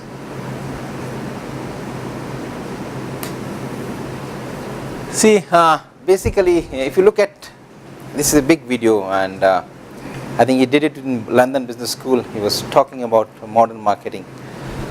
Basically, remember, he was talking about co-creating products with the customers. So if you talk about co-creation, it basically means you're trying to identify what do they want in a product. See, what is co-creation? You go to a customer and ask him, what do you want in a product, and you manufacture that. That's what co-creation is. It's not that you bring them to your factory and they build. No, you ask them what do they want, and then you change your product accordingly. So that's what he's suggesting, is going that way, modern marketing. So he's talking about all those creating, communicating, delivering value to a target market at a profit. This is what the definition he gives of the modern marketing. So creating products, creating, communicating, and delivering. So it's all about creating products what customers wants. And obviously communication is common to whatever sort of marketing you do. You have to communicate it to the customers. Delivering value, the customer management is okay. Delivering, you deliver value and to a target market at a profit. So basically the entire difference comes in this co-creation part. You understand the needs of the customers, what do they want in the product, and then you manufacture it accordingly. This is a big difference. So this is the modern view of marketing. We have the retro view of Stephen Brown, who says, you don't need all this.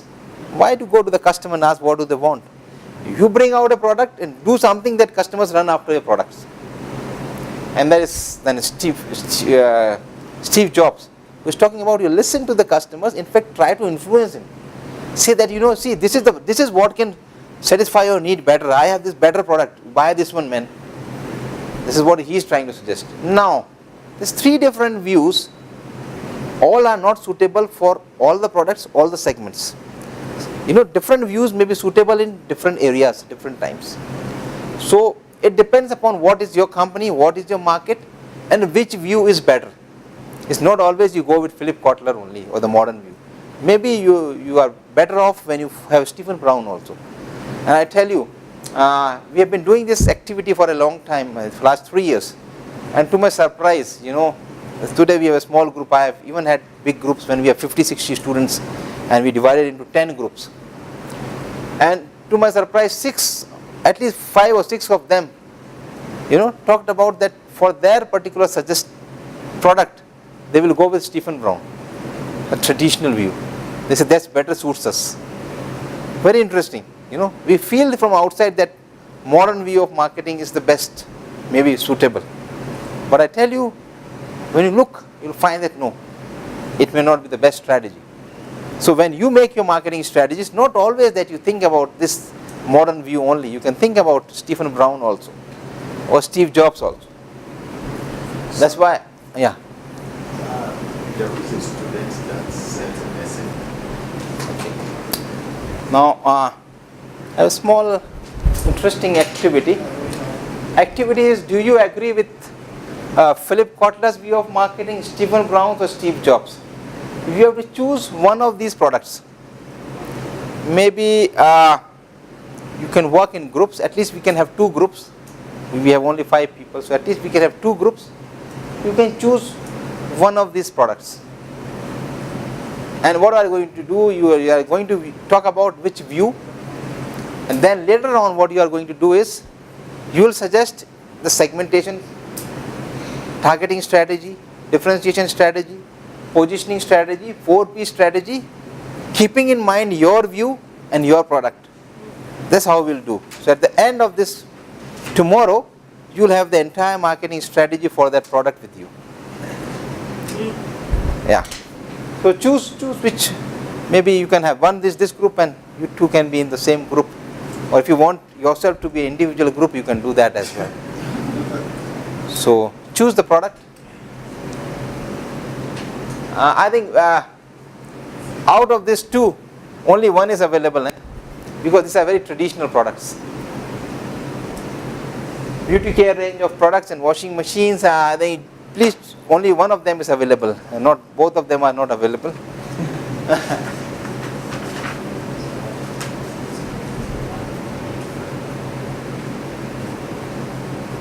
Choose your product and then try to suggest which of these views is better suited and why. So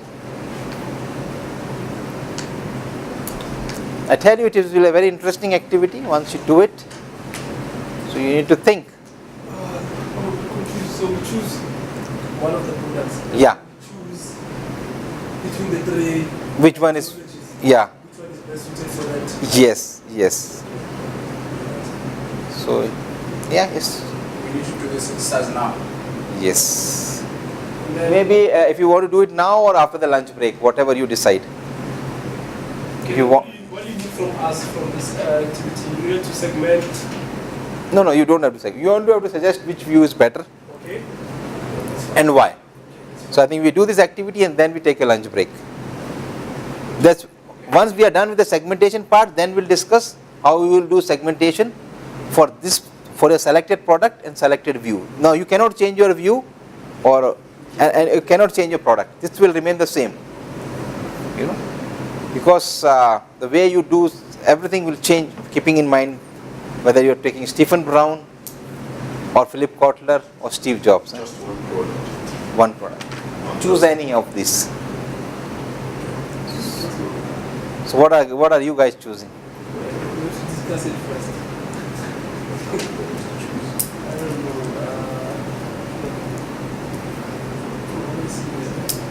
Take an interesting product, because beauty care range of products and washing machines are traditional products. So smartwatch, household robot, floating restaurant.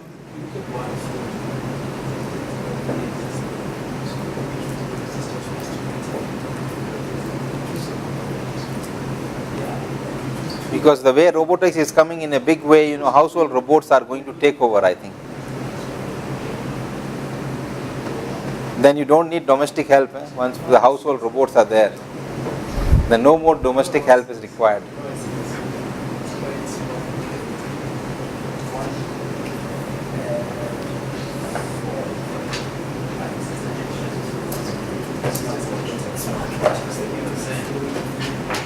You're going for smartwatch. Yes or no? Ask creative and secondly to say ask.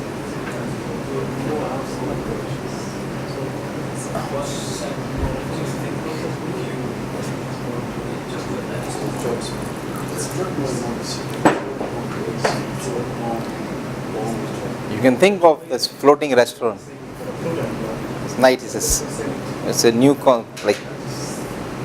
not a common concept. You have a sort of it's like sort of a boat or a ship which is there on the water, and you have a restaurant on there. And so how do you make strategies for that? It is interesting, I tell you.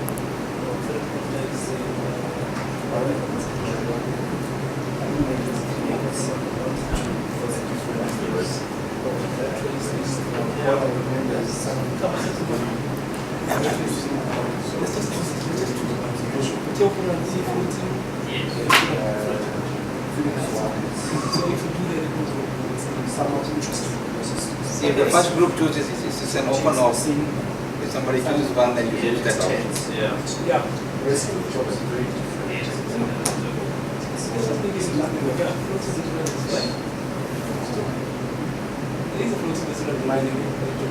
I've never seen cases.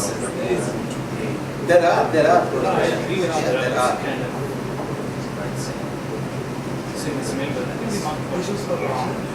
They haven't chosen. They are also thinking. So both of the groups are thinking of it.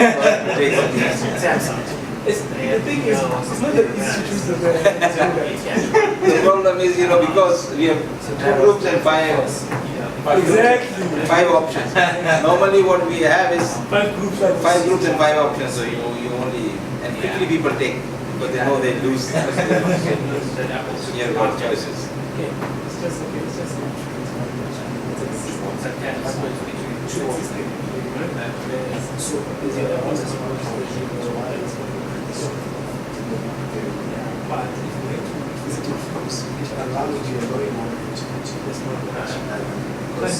For example, I would like to see a watch that tells us the commerce balance. Towards my wife, or transfer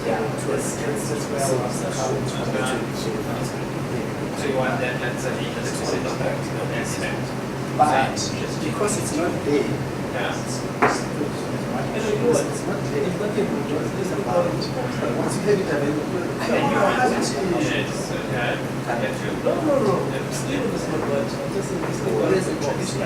there's a really one. All products are interesting, even maybe they may, tomorrow they may replace your domestic help. But if you go to house, So they are doing the grooming. because it's not there yet. You have to convince somebody. You have a house, you have to convince them.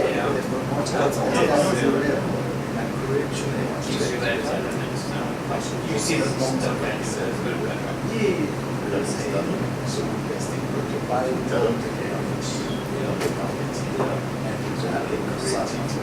That's what he's saying. Interesting, I think. Well, all the products are interesting. The first three products are very, very interesting.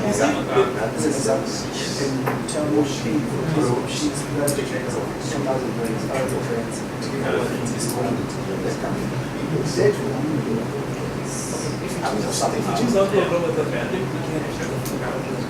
So the need is there. People need to do domestic stuff they can trust. Because things are going missing. The domestic disappears settlements of hand. I think first, sorry. Yeah, even the first in the evening they can work as a security guard. That's when my And you know it's not going to steal from you. They're not going to betray you. They don't go on a break also. Yeah, you see, we charge it and then It is there.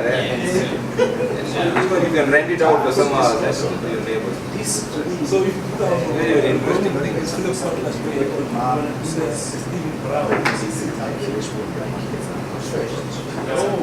Not that I know of how much. in China, in China. Because it's still not commercially successful. I don't think Yeah. it's still not become a common thing. I would like to have one. Yeah, maybe on a contract of 10 years or something. Because usually it's not Take that for to a long year. term. But the young generation, they will catch on. You don't have to market it more. So in his house, Yeah, even if somebody breaks down, he can hit them nicely. There's nothing going to Because happen. nobody is a mega person. You can fight the security. your watching, you can do all those stuff. Whereby it helps that say if hours, especially because of the fall. But we need to be realistic, right? Because we want to spread the Like the government. Don't you choose segment? Don't you choose how many? Yeah, but first choose a product. Right? First choose a product and then think about all But that. this is going to catch us where household robot, think of fucking that's not the mission. What's the mission? So, welcome back after the lunch, and let's continue from where we left. So, we have done, you've chosen your product, you've chosen the view. Now, a bit background about how the marketing concepts has developed over a period of time. You know, the way we market today and the way we used to market earlier is very different. So, the marketing is evolving, you know. The way we do marketing is evolving over the period of time. Quickly, I'll go through these concepts, how did it evolve. It all started with the production concept. Production concept was, that pre-industrialization time when there was hardly any industries. So, whatever you produce is automatically sold. Why? Because there is hardly any products available. Those were the times when there's no sales, no marketing. Just produce, it will be sold. Simple. Production was the focus. The focus changed from production to product when there was industrialization. Factories came up, people started to produce. So the focus was now on product quality. People say, okay, I have a product, let me manufacture a quality product. So the focus shifted on product quality. Again, when you have almost every manufacturer working on the product quality, there will be competition. So what happens is, basically some of the products won't be sold. So there were stocks. There was first time people thought, okay, you produce now, why it is not selling? Then the first time saw that it needs some selling effort. So the first time the selling concept came in. Why? Because some of the manufacturers found that produce is not selling. The product is just not selling. They said, okay, let us do some efforts to sell them. So it's the first time the selling concept came. Selling concept is you have a product and you just want to get rid of it. Something of that sort. Now, when everybody is doing the same, what is going to happen again? It gives a choice to the customers. Some products get sold. Still there will be some products which are not sold. Why? Because you have a product which customers don't want. It's not that customer will buy anything and everything. I don't want to buy a product. This is not useful for me. It's not satisfying my need. Why will I buy? So, that's where marketing concept came in, and that's where people started to think that, no, I need to identify the needs of the customers, manufacture or produce the same product, and then try to sell it. So it was not more just selling. Selling is like you have a product, you don't you don't really do any research. Just go manufacture a product and just get rid of it. Marketing is you do the marketing research first. Try to identify the need of the customer. Then manufacture the product according to the needs and then try to sell it. So that was how marketing concept came in. Still further, there is this concept of societal marketing.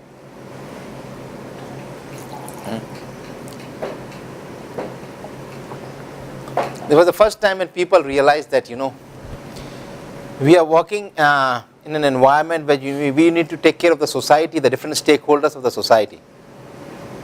So you just can't produce and sell anything that you want to. You need to take care of the social network and the society under which we live. We need to do something like, first time this cigarette smoking is injurious to health. Sometimes it's written there. So at least they became aware that you cannot produce and sell anything that you want to. So that's the societal marketing, taking care of the society. Then still further, the concept of relationship marketing. The first time the people realized that marketing is not just selling the product once. It's a relationship with the customer, a continued relationship. Creating brand loyal customers or lifetime customers, those kind of things came in and people started developing relationship. Different banks have got now relationship managers, there's a designation called relationship manager. Why? They want to develop relationships now. And now finally the new concept of this holistic marketing. Holistic marketing talks about, it's not just about profits or about a company. You take care of the society, you take care of the profit, you take care of your employees, you take care of your customers. It's holistic, So take care of all those different stakeholders in this world. Think about everybody, not just profit. So that's holistic, you think about everything. So now it's still evolving. I think this new age of fourth or the fifth industrial revolution, I think things, is evolving. So how marketing will be done in the future is exciting to know. The more and more use of internet now, how will things change? Nobody knows. Every market is so very different. It's like in Korea. Koreans are very hardworking people.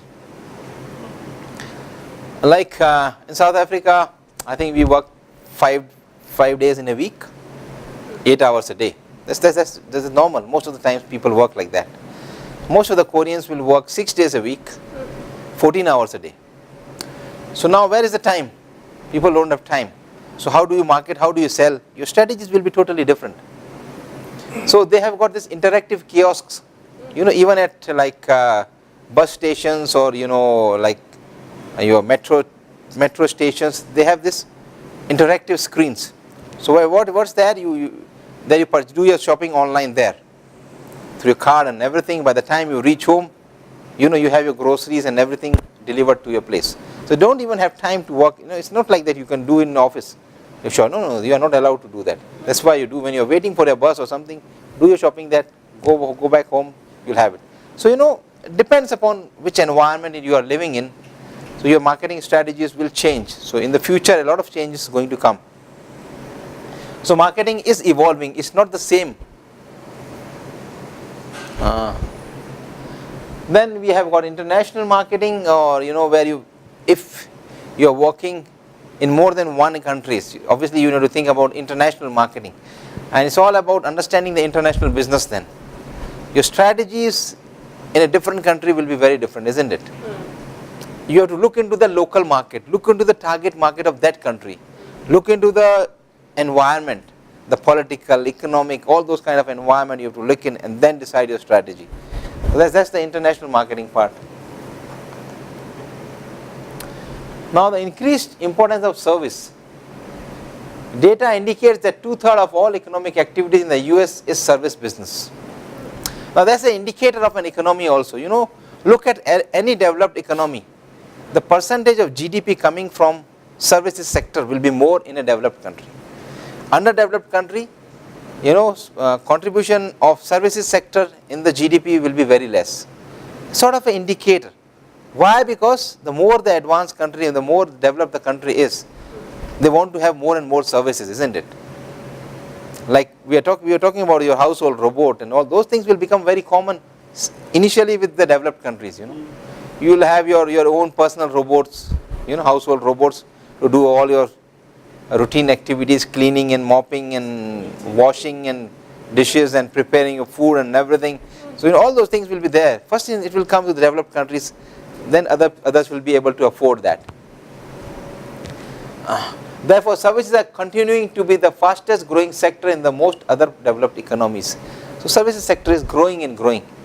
It will grow further. See, the telecom services are improving every day. The data, the internet speed is going to improve in the future. So things are improving. The telecom sector, the banking sector, all the sectors are going to improve further.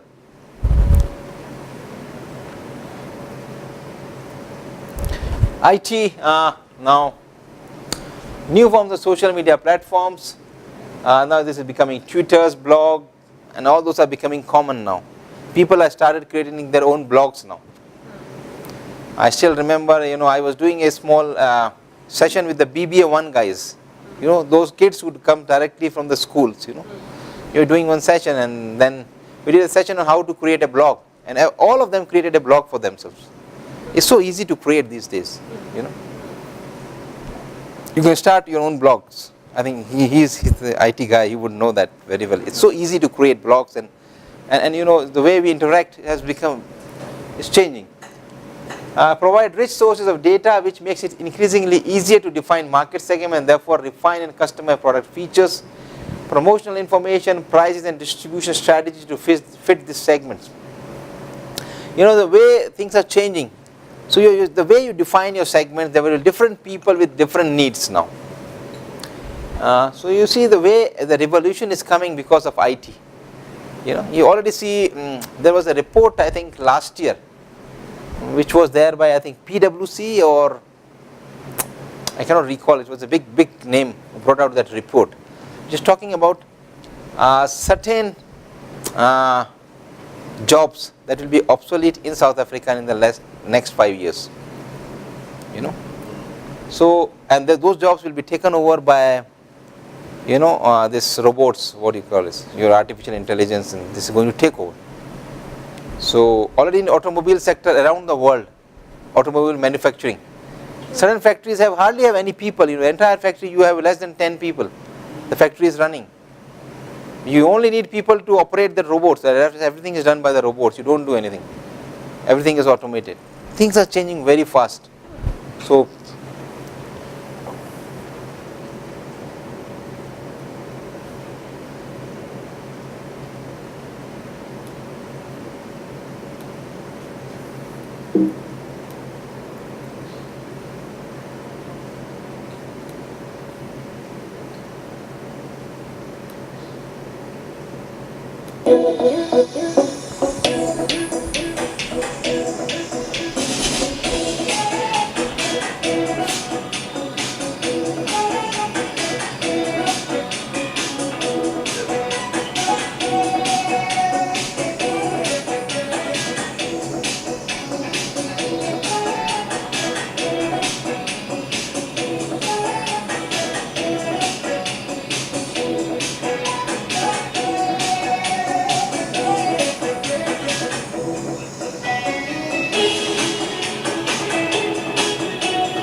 the small things.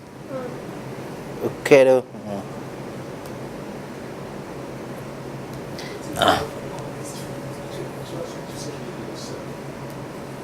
I think this is in retail warehousing, the things that have been changing. No, you don't need really people.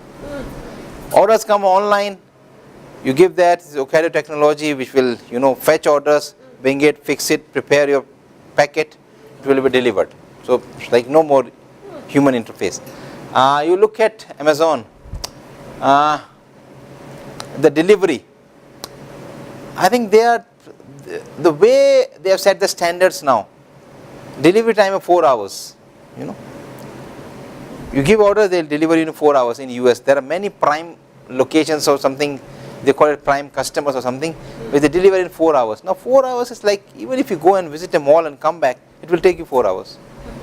So if somebody is there to deliver that in 4 hours, now what the kind, so The risk of going there and all the activities within from your point. So what they have done is, I think they have created many hubs, locations where they have this, all so it's spread out distribution. And this moment come and there we are using all the technology, it comes, packs, it's like so fast. So the standards, now the standards are very high. So how do we compete now? Our brick and mortar stores like Walmart is facing a huge problem now. Why would a customer go to Walmart, go there, go to the macro, search for the, where to park, and then you go inside, do shopping, come back, all those struggle. Why do struggle, man? Just order online, it will come to you. So,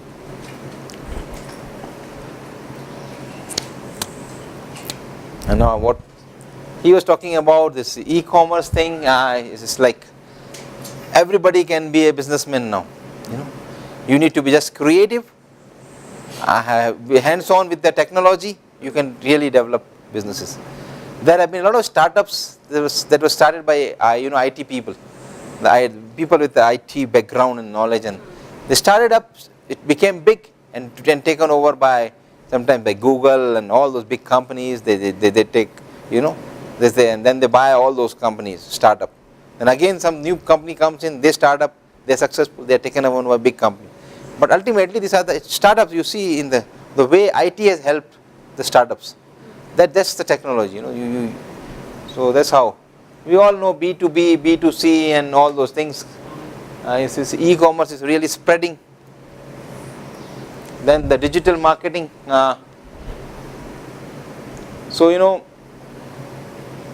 So the way you are using digital marketing platforms, the social media and other networks, to really market.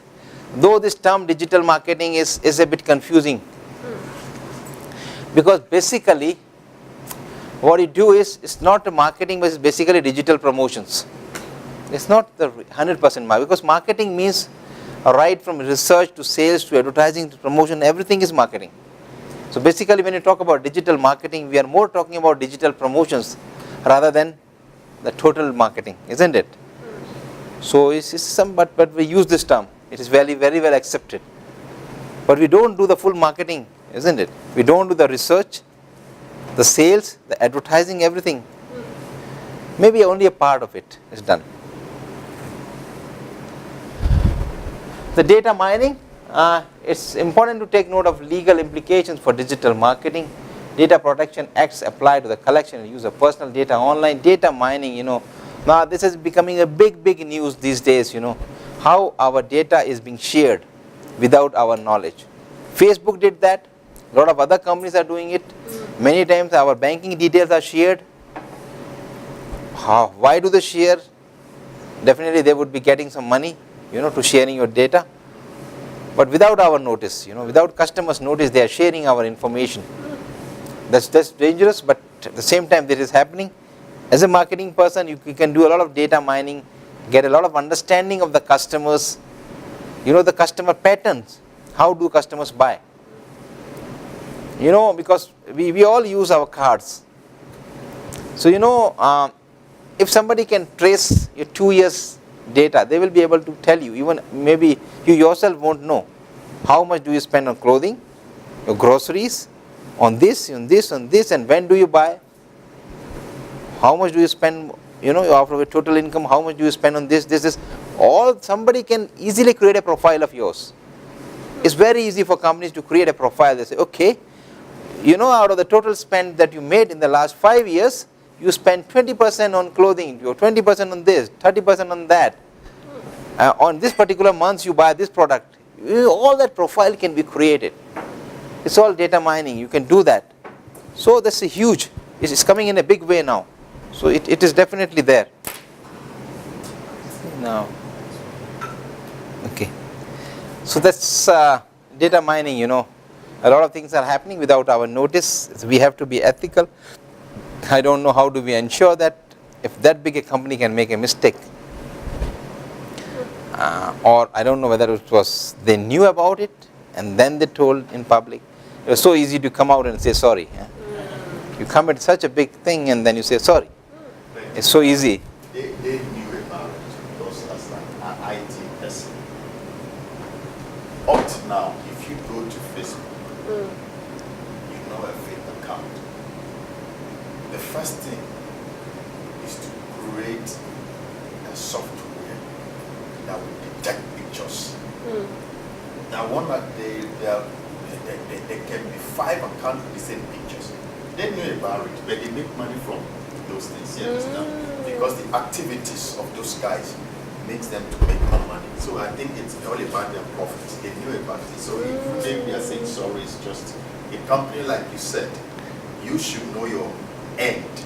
Yeah. If I cannot break into a system like this, because like on the back end, if you cannot break into my back end, unless you have access to my password or you hack me, there's no way you can go into it. So if they say they don't know it, I think that's justified. Look at a local example. Look at the banks with these unauthorized debit. The banks are doing it. Come on. And You get 10 unauthorized debits. You go back, you invest them, they charge you every time. Beautiful business. So it's just making money. Beautiful business. We are investigating. That's all you ever get. It never ends. So it's the same thing. Yeah. They sell So, information out there. yeah, that's happening. So data mining is a big thing, but at the same time, a lot of ethical issues are there, and so yeah. But for marketing guy, what is important is that you can do data mining and then make a lot of strategies based upon that. The more information that you have about your customer, definitely you can make better strategies. And social media networks, definitely, that's one of the medias which you can use to promote your product, isn't it? Now, social media is one of the media only. There are other medias also. So, but now it is becoming very popular. Our study guide talks about all those things. I am not going to this. You already know Twitter. I am not going to detail of what is Twitter or what is Facebook and what this can do. Because commercially also, like Facebook marketing is, many companies do Facebook marketing because you can select your location, you can select the profile of the people you want to target. So you have your target customer in mind and the area. So I think Facebook can detect that and you can send messages to them. So I think that's what people are doing. YouTube ranked 2 on Alexa. YouTube is one of the most popular websites in the world. Approximately 3.25 billion hours of video are watched every month on YouTube. 300 hours of video are uploaded to YouTube every minute. This means that if you are not considering YouTube as a marketing channel, you are potentially missing out on a lot of customers. Obviously, yes, because anybody using internet would be using YouTube also. So it's a very good option available to marketers, YouTube. You should know how to do YouTube marketing. These days, you have got a lot of, for these functions have become so specialized that within the marketing function, you need these kind of experts, as a marketing manager, it's not that you know all this how to do that. You should know that you have got these options. Now, see, please remember, try and understand this. It's not that you yourself start going and doing everything on your own. No, you can't do. But you should know that this is an option and you can hire people to do this. If I am the marketing manager, I cannot do everything. It's not that I can do research also, data mining also, using how to use Facebook marketing, LinkedIn marketing, everything. No. You cannot do all that. But you should be aware and you should have the knowledge that, okay, I have got these options now. So I can hire some people who can do this for me. Yes. So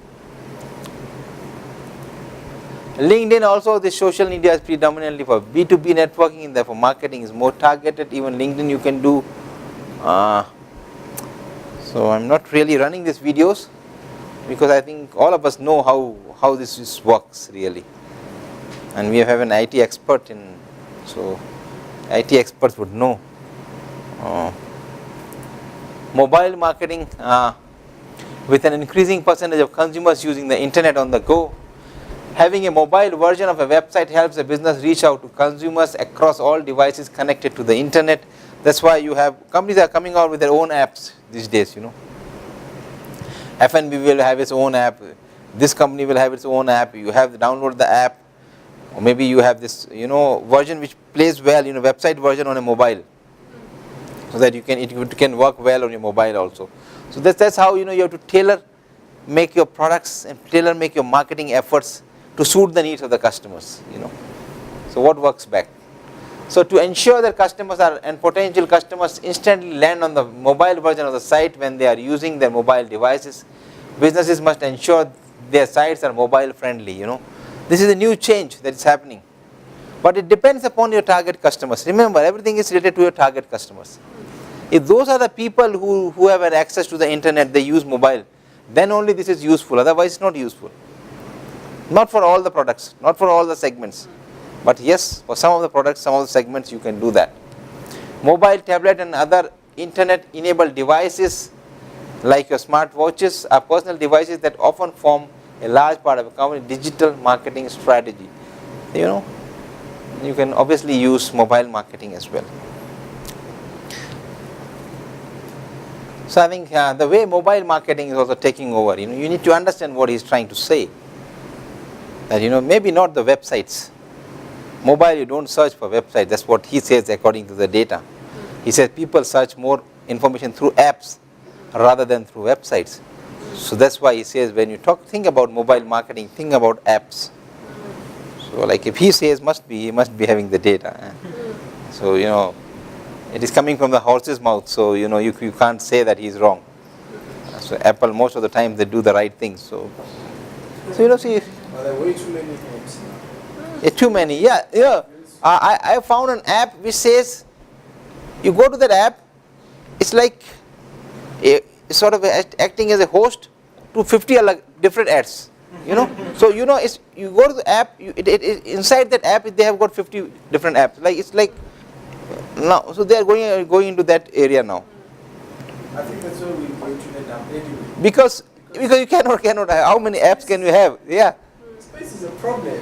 You often have to delete one to upload another one. Yes. So that's why I think that so there will be apps, you enter that app which will take you to another 50 apps. Yeah, but that's why mobile companies, they have to come up with the kit, the size of the memory of your phone.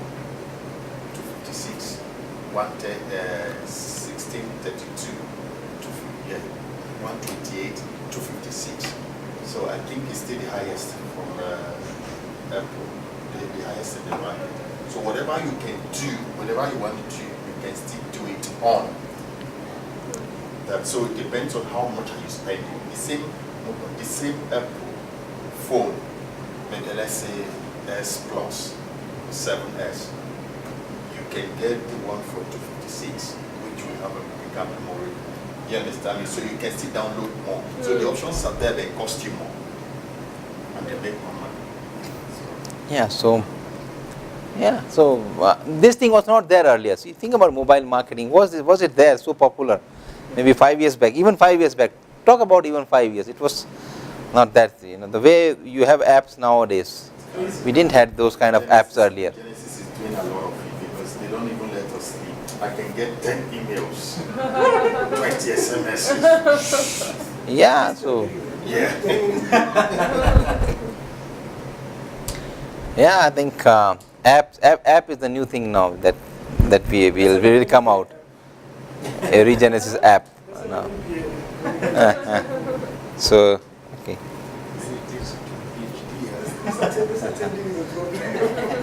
Okay. So my next question is, which digital marketing tool or tools would you use for your marketing your product, and why? You have your robot and your smartwatch. So which of these tools are you going to use and why? Select. Just think about all those digital marketing tools that you are going to use. Which all tools would you think? And please remember, don't say that you will use everything, because every company has got a limitation of resources. Even if it's Apple or maybe a profit generating any profit generating company, you have got limited resources. It's not that it's unlimited. No. So I mean, you choose one or two. Yeah, think about 2, 3 the major ones that you are going to use.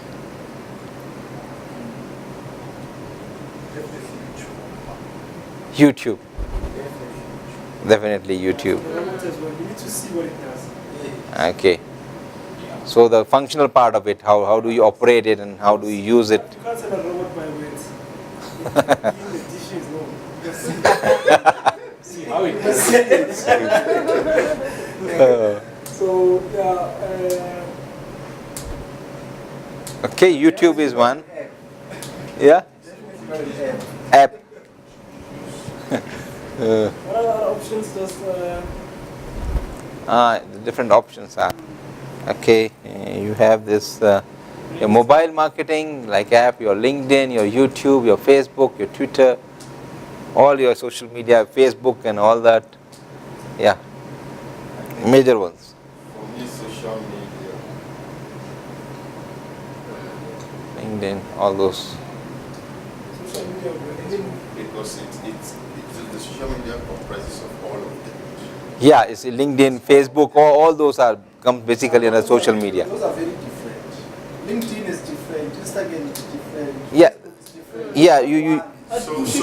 So which one would you like to have? Go with. There is a way you integrate them, whereby your ad, Yeah.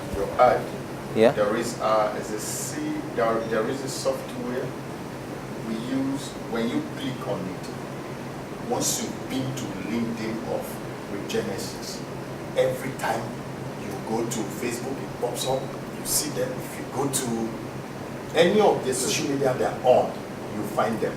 So it's a kind of integration. I forgot the name we call that. Whereby, as in when you register with Facebook, if you register Regenesys, they have a social media platform. Once you go on that, click it. So it comes. You understand? So when you search for accommodation in a particular place, every time you go to a website, then it gives you ads there about accommodation in that particular area. But if you're going to create an ad for social media marketing, you must have one specifically for Facebook, one specifically for I want you to LinkedIn. say that because the audience is different. Yeah. And how they will receive the message will be different. Okay, But maybe. also, even the engineers of the sites, they want the video in specific, in special formats, sizes, Okay, resolutions. let me elaborate on that. Every of them are different entities. You understand? LinkedIn is on its own, or like you said, but there is an integration that is done whereby once you visited their site once, if you go to your LinkedIn, you find them. If you go to your Facebook, you find them. Anywhere you go, your email, as in, they pop up. So they don't even need to advertise all to you, but once you visited them once, it picks your system and it follows you. Do you understand? Yeah, that's what happened right now. So you get it at all time. Any of their platforms, once you click one of their platforms, it gives you for that. That's why you see the integration is done under the website whereby where you're doing that you advert Facebook, Twitter, or There's some accounts where when you get in, if you don't want to create more passwords, you can say log in with your Facebook or log in with whatever it it's is. automatic Yeah. because they are linked. That's So what I think that's how they connect all those things. Yeah, no, that I agree with. It is true. The only point I'm making is that you've got to create specific they ads have for a all the specific for all of platforms. them. Yeah, because all of them, the people who are using all these things use it for different purposes. If we talk about LinkedIn, it's more about your official, professional things. Facebook is more personal. I think so. Twitter. When you have time limits on the screen time of the ad, so you can't have a 10 minutes ad cramped into Instagram, for example. No. So you have just, and their pricing very different. Yeah. So Because it's a lot of money also to have But- to host. It's still by far a better option than your traditional TV. It is by radio. far. People are not watching TV anymore. That's the problem. So I'm saying for our role, it would be YouTube and it would be some social media okay. pages. Or that would work better. Because and one thing is there are things you read on the other website which you don't get understanding, no matter how it's been explained. But on YouTube, when you listen to the videos, like you're communicating. When I study, I listen to the YouTube. It gives me a clearer understanding more to me than any other. Okay. So you think YouTube and social media? So you'll be using it. No apps. Look, those pop-ups are great, yes, but if people just press X For your robot? Don't you need app for a robot? You are at office. Your app.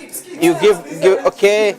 You give direction to your him. To just maybe to warm your food. Put it in your microwave, and by the time you reach home, it's ready for you or something. I don't know. That is very important. Those social media, in terms of the marketing we're discussing, yes, it's just publicity, advertising. But in terms of functionality, something must happen that you want to take an action. App is one of the best because, like now, I'm driving and I receive an email or something.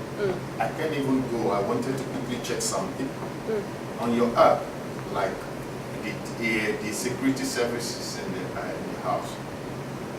And information comes when they try to reach you, even if they don't call you, when there is someone who goes there, either it's been switched off at home or something. I see it on the agenda. No, somebody just switch off, and it's somebody who knows the password, or somebody just close the application that should, in case intruder can be alarm. So I think app is very, very important because it's handy. You don't need an elaborate gadget to access it. Everyone goes with their phone. Even when we go to toilet anywhere, we still keep our phone, even when we inside our bed. So I think app is very, very important. App is very important.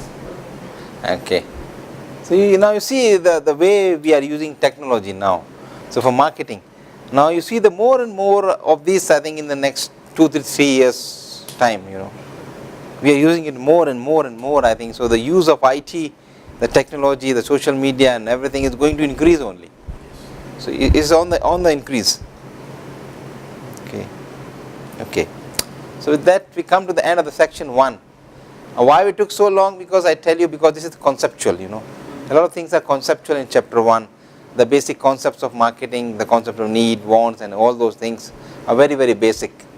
So that's why I think my focus was more. Not all the sections are like that big, right? So Now ethics,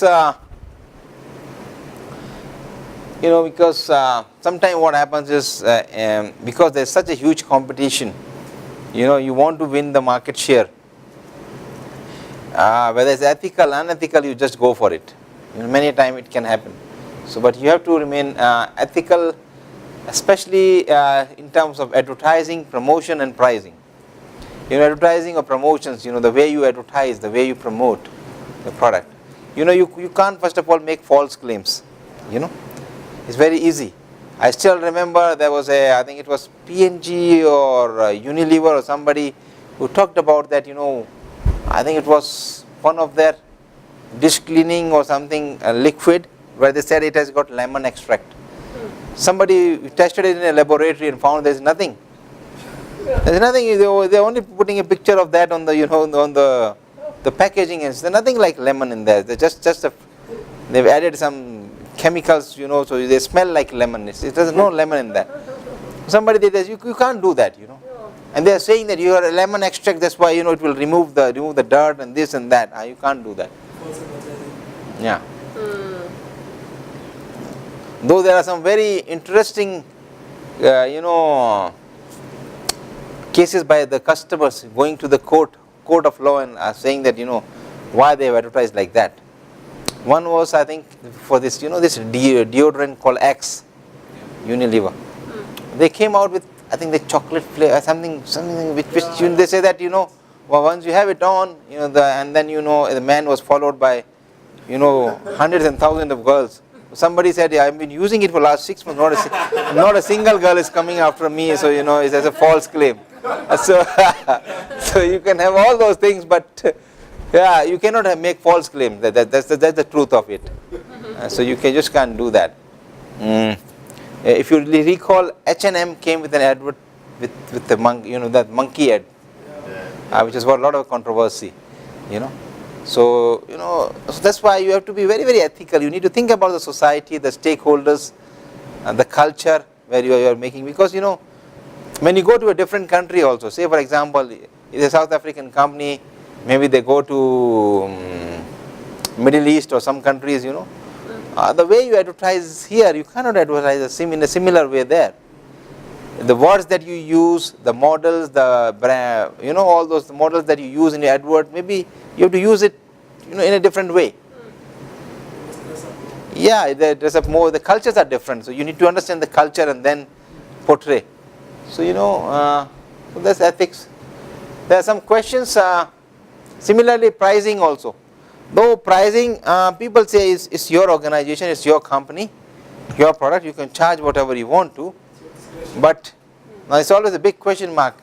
Can you allow that to happen? If you allow that to happen, some companies are so big, they can take over in the future. It was said that now the Amazon and Walmart, that turnover, the annual turnover, is more than the GDP of many countries. Many countries don't even have that much of GDP. What the turnover is? They're so big. So like they can, with 1 year's annual turnover, they can buy a country. So now, But how do you regulate that? that's the question mark. That's the tough part, because look at all the industries we have. Who's going to regulate the pricing? That's why they're saying that, if you go back to the history, how come, British people rule over the world? They used to say that, sun never used to set for the British rule, because they had their rule all over the world. So, if one part is sun sets, another part is still on. So, it's like sunrise and sunset at the same time were different. So the sun used to never set in there. How come? How? And they're saying that again, what is happening, these big companies are working towards the same thing. They are going to take over everything. With they're so powerful. No, it's true. Because the big companies, they're cost of manufacturing. So their margins can also be less, just to do the competition till they go up. But who's going to regulate it? So that's why government has to come in and see that, what can best be done. How? That's a big question mark now.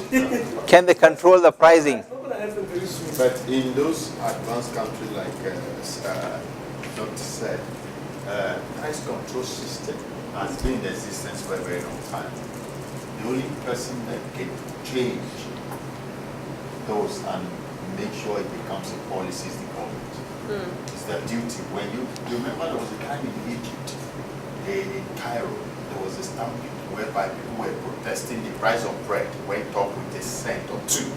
And they went on the street and they protested. And at the end of the day, I think there were people dying, but there was a serious, it was a further protest. But at the end of the day, the government came back and they sat down, they regulated.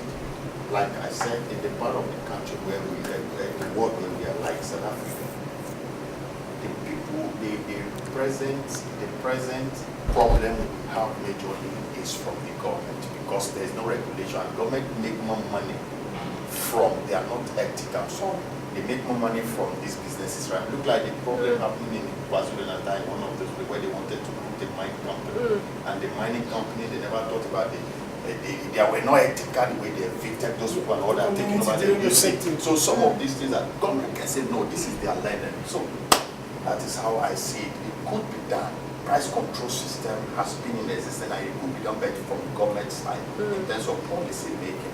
They knew how much, like the way they regulate us in the industry where we do tenders and procurement with government. Government gave us 15%. If you are not a manufacturer, you can go, if you are a manufacturer of a product, you can go up to 15%. But if you are not a manufacturer or a third party you source, you can go up to about 35 or so, thereabout. But So I'm talking about 15% markup. markup on it, you understand me? Is that regulated? They don't regulate it, that's what I'm saying. Say, government put it. There's a fine line between over-regulation and allowing Yeah. businesses to work. So there are things that, in my view, shouldn't be regulated. Businesses must just compete and be muscled out. But there are things that government has to regulate so that they protect even those who don't have the money. No, Protecting many. their consumers. So if businesses decided that bread will cost 30 rands a loaf, we will have to buy it because we need it. But can it not cost less? So those things can be regulated, like the fuel price. They can be regulated. And if you start regulating things like That is why only gasoline, certain things are regulated, like your staple foods are regulated. Yes. That's why. But when it comes to other products, come on, trust. I'm a manufacturer, right? I want to go into a tender for this. Now, for them to say I can go up to 15% means I must disclose my cost to them. I don't have to do that. You don't disclose your cost. So how do you know? So how do you know my markup will be You 15%? see what you bring out does not necessarily mean it's a cost of production. You understand? Your profit is already there on. Companies are not being honest. Let's tell ourselves. That's what I'm saying. The cost, if you are buying this pen for 2 rand, the manufacturer the cost. the cost There's of this already thing profit can be about there. 98 cents. Yeah. You understand me? But they already put it in 2 rand, making 1.2. So if they are selling it for government, they will now put 50% markup. So what we are saying is this: it's not because company will not make profit. Company should make profit, but they should be considerate because you cannot buy something of 10 rand and you want to sell it 30 rand. That's exorbitant. I think the only dangerous thing is when you have monopolies. That's where they can do whatever they want to do. Because the moment you have got competition, the price is going to be, it will go down. That's what happens. But that's why It's business, guys. It's also competition. When you look at the Nkandla issue, people were selling a glass for 200 rands. So that's exorbitant, right? Yeah. And that's where the government doesn't, or whoever is consuming, doesn't go and say, this thing costs 5 rand, why are you selling it for 100 rands? But there are things that shouldn't be regulated, so that business can be free to innovate. But do they allow the companies to operate freely? Because like I was still saying, the policy here, there are a lot of banks in Nigeria, business in Nigeria that wants to come here. South African government is blocking them, they don't allow it. Do you know that? And there are a lot of companies from South Africa that goes to Nigeria because there was no regulation. If you see Nigeria, it's just like a dumping ground. We import most things we use in Nigeria, and the population makes it to make more profit. Because there is no quality control system, they allow just bring your product as long as people can afford it and they buy. That's why you see, they think if you buying this phone, here it's about, when I bought it's about 17,500. In Nigeria, cost price was about 250,000 back then. But you know this phone, this phone back home in Nigeria, it's far, far cheaper. Let's say, let's just go on this, just one currency. If it's $1 here in Nigeria, it's like about 0.50. But I disagree with you, trust. I'm telling you, our things are cheaper compared to your here, and you know why? Because I'm just complimenting what you said. There is no monopoly. It's an open market for everybody. You can go to there and bring a container of anything, whatever, as long as. But one problem we have is that there is no quality control system whereby anybody just make things. And you see a Gucci shirt, exactly like Gucci, but it's not your original one. But it's a replica, you know, and you wear it and feel so good. So you can see how it is. So in a place where there is an open market, monopoly goes away and the price reduced because people compete. So that is where I'm with my point.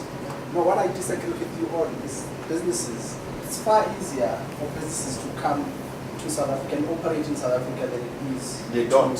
Operate in Nigeria. You know what I'm saying? I'm not saying it because of.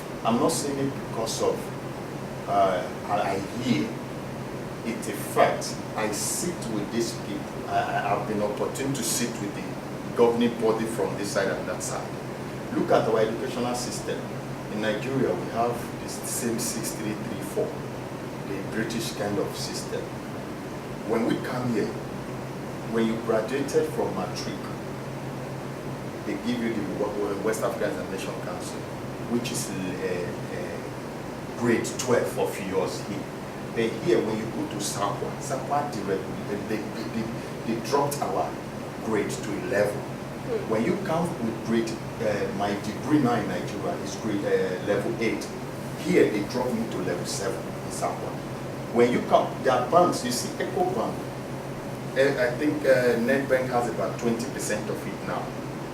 20% of EcoBank. It's one of the banks that has I think the appearance in almost all the most African countries, about 36 or so. With that, when they want to come, they said no. The kind of banking system they operate is different from here.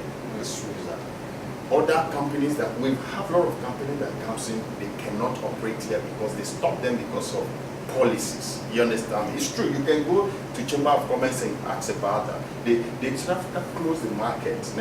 It's a closed market if you know that. It's just now you see where China people are coming in now that you now see. Before, there are certain products we cannot afford. When you are buying this job before in some places, you pay a very high. Now you can get this with 7 glasses for about 140 bucks. Do you understand me? Why? Because people came into the country with it. But at the time, the people may look like bread industry. Do you think there are no other people who does bread? Look at your petroleum industry that goes for petrol here. You don't make it, but you can still source it. America don't have petrol. I think they have in Texas. But still, they're still cheaper than most of us in Africa that even produce them. Do you understand me? So if you look at that, there is a way here that the system is being controlled not to be open to people. Let me tell you. From my experience. Let's put it this way. Certain industries. In certain industries, you find that there's those barriers to entry. But I want to agree with him on this one. It's not very difficult for foreign companies to in South Africa. Honestly, I've seen how we've done it so many times with companies from abroad, but it depends on the industry. Again, you don't touch the industry of oil, you don't touch the industry of electricity, you don't touch the banking industry, you don't touch mining. Yeah. There's certain industries where they put around And fences. if government have interest in it, it's become a problem. Exactly. That's the area. So some industries that you're going to look at and you want to come in, come on. It's like you look at the IPP thing. How long did it take for those things to be signed? Because it wasn't easy. The regulations were just left, right, and center. It was always blocking this thing from inside because it's a loophole. Even though it's government, but it's a loophole. Until a new president came in, a new minister for energy came in, and all of a sudden these things are signed. Like, it was no problem. Like overnight. Yeah, overnight. There was no Because policy there were change. interests. There was no policy change, nothing. Yeah. There were interests. Yeah, there were High interests. interest. Higher power with higher interest. If you try, look, PPC tried going in West Africa. Dismally failed. In Nigeria, they couldn't get in. Dangote Cement is selling here. And Without any problem. Dangote Tyler bought Brands the went percentage to- from. didn't Went to Dangote buy Nigeria. Zimbabwe? Dangote Yeah. bought Yes. What 60% Superb. of Zimbabwe? But now that cement is selling here. and it's selling a And the lot. profits are going to Nigeria, no problem. Remember, Tyler it's Brands, not a MTN, new Standard company Bank. that is brought here. Ne? It's a company that is an indigenous company that somebody came to buy shares. But coming to start a new one, it's hard.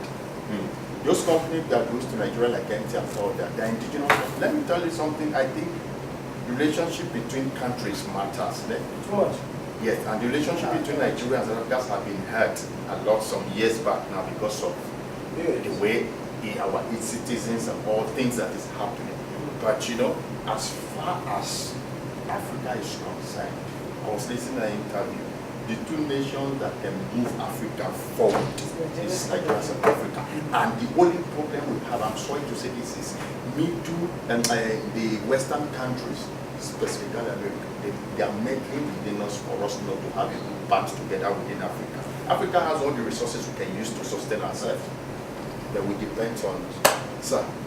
Okay. I think we should not take over the class. No, it's fine. I think nice to hear your opinion.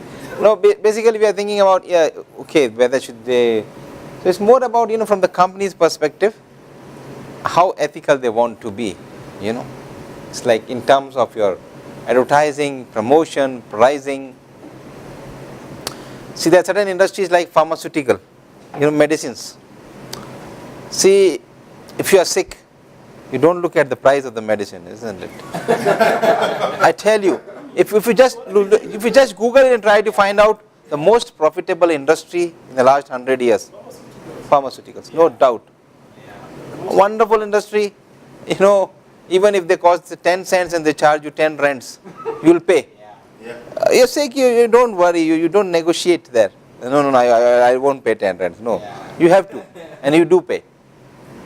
And that's where I think somewhere, and this was happening, and what has happened is, a classic case in India happened, in pharmaceuticals. The government came out with a wonderful initiative. What happens is big pharmaceutical companies, the amount of profit that they make, maybe sometimes 200%, 300%, something which can cost them 10 rands, they can charge 200 rands for that. Some life-saving drugs, they were charging like, you cannot imagine even. They're costing you 5 rands and charging you 500 rands. Because it's life-saving, when you're dying, what you do? You'll run and just have it. Now, so government said, okay, they allowed something which is called a generic drug. Generic drug is okay, it's not branded. It has the same content. Yeah, no name, but it has got the same content. So they say government allowed that to happen, and especially they started to sell it for free in government hospitals. So you can get all those drugs for free in government hospitals, and government started to purchase it, only the generic ones. They were not buying the branded ones. That's changed the market altogether. Like the dynamics change. The poor people now can, because supplied in the hospital. So no more of that, because they said the same drug can come in 5 rands, 10 rands, and then the government can afford to pay the for free, and so they can give it to the public for free. The public were getting it for free, and for some they were charging a nominal amount because it's not too costly. And that's changed. So that's how sometimes government can play a bit of a role. Okay. Then some question. Before you go on, in terms of that, if they take that route, isn't it a bit risky for the government to also be a player? For example, in order for them to regulate, now they take the stance of being a player, to be competitive, so that the prices don't become ridiculous. I mean, in that case, maybe it's a bit risky for the government to be a player as well.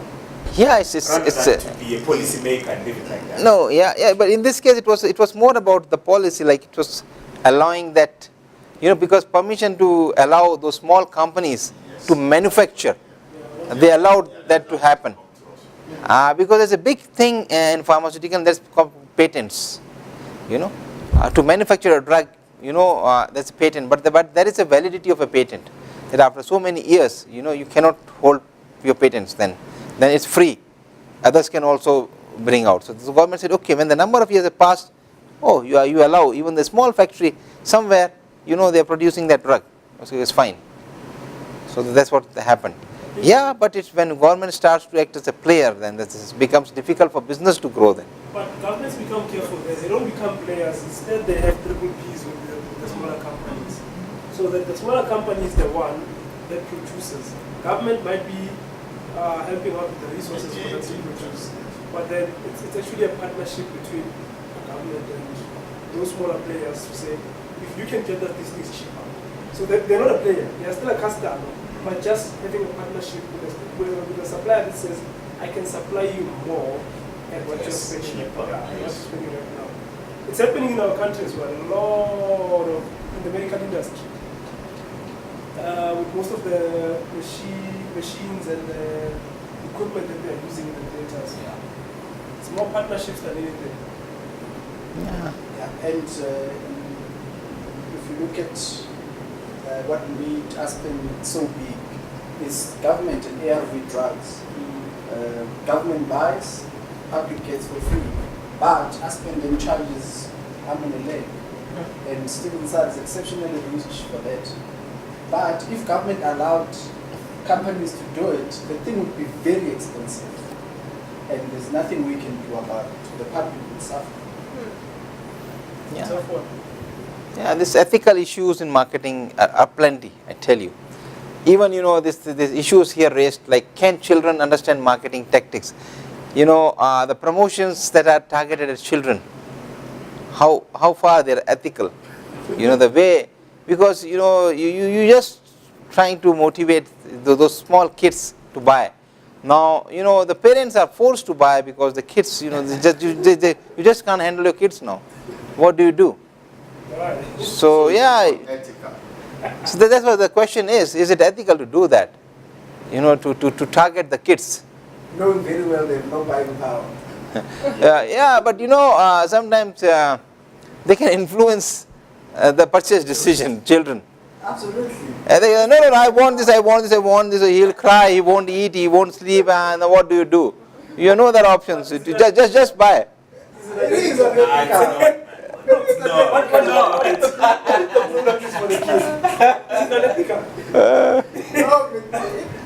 if you're stopping a robot and you're with your son, and the guy sells Batman toys, he wants it. That guy, he sees the car with the child. He goes straight there. He doesn't want to see any other. He sees the child. His target. That is it's a very car. The kid is going to cry, scream. You'll buy the toy. And for you, he doesn't negotiate. For others, it's like 30 rands. For you, 50 rands. It's like, boss, 50. Because it's got you. It's marketing. Yeah. So Do what they do. Remember, there was a court case between Kellogg's and Bokomo because of how they looked. So Bokomo made their cornflakes look like Kellogg's because the kids can't read. They can only see. So if they see cornflakes, they understand. So Kellogg's took them to court to say, change your box. I mean, now they think you're us. But I mean, the government let them fight. The fake company. There are many fake companies. Their names are so similar. I tell you, they look like a very similar font, similar style. They will slightly change the word. One of those words will change. Is that unethical because they're also trying to compete to have the market share? Yeah, so it's a question mark now. It's ethical, unethical. There's a very thin line between being ethical and unethical. Just find your own market. So this is. My market is your market. Is it your market? It's your market. You are selling cornflakes. What's wrong with you? I tell you. Don't use my strategy. The market is not yours. So I tell you, not just conflicts. Sometimes those children can influence the smartphone that you buy, the television that you buy, all those things they can influence. No, that's a better one. Yeah, No. My son told me.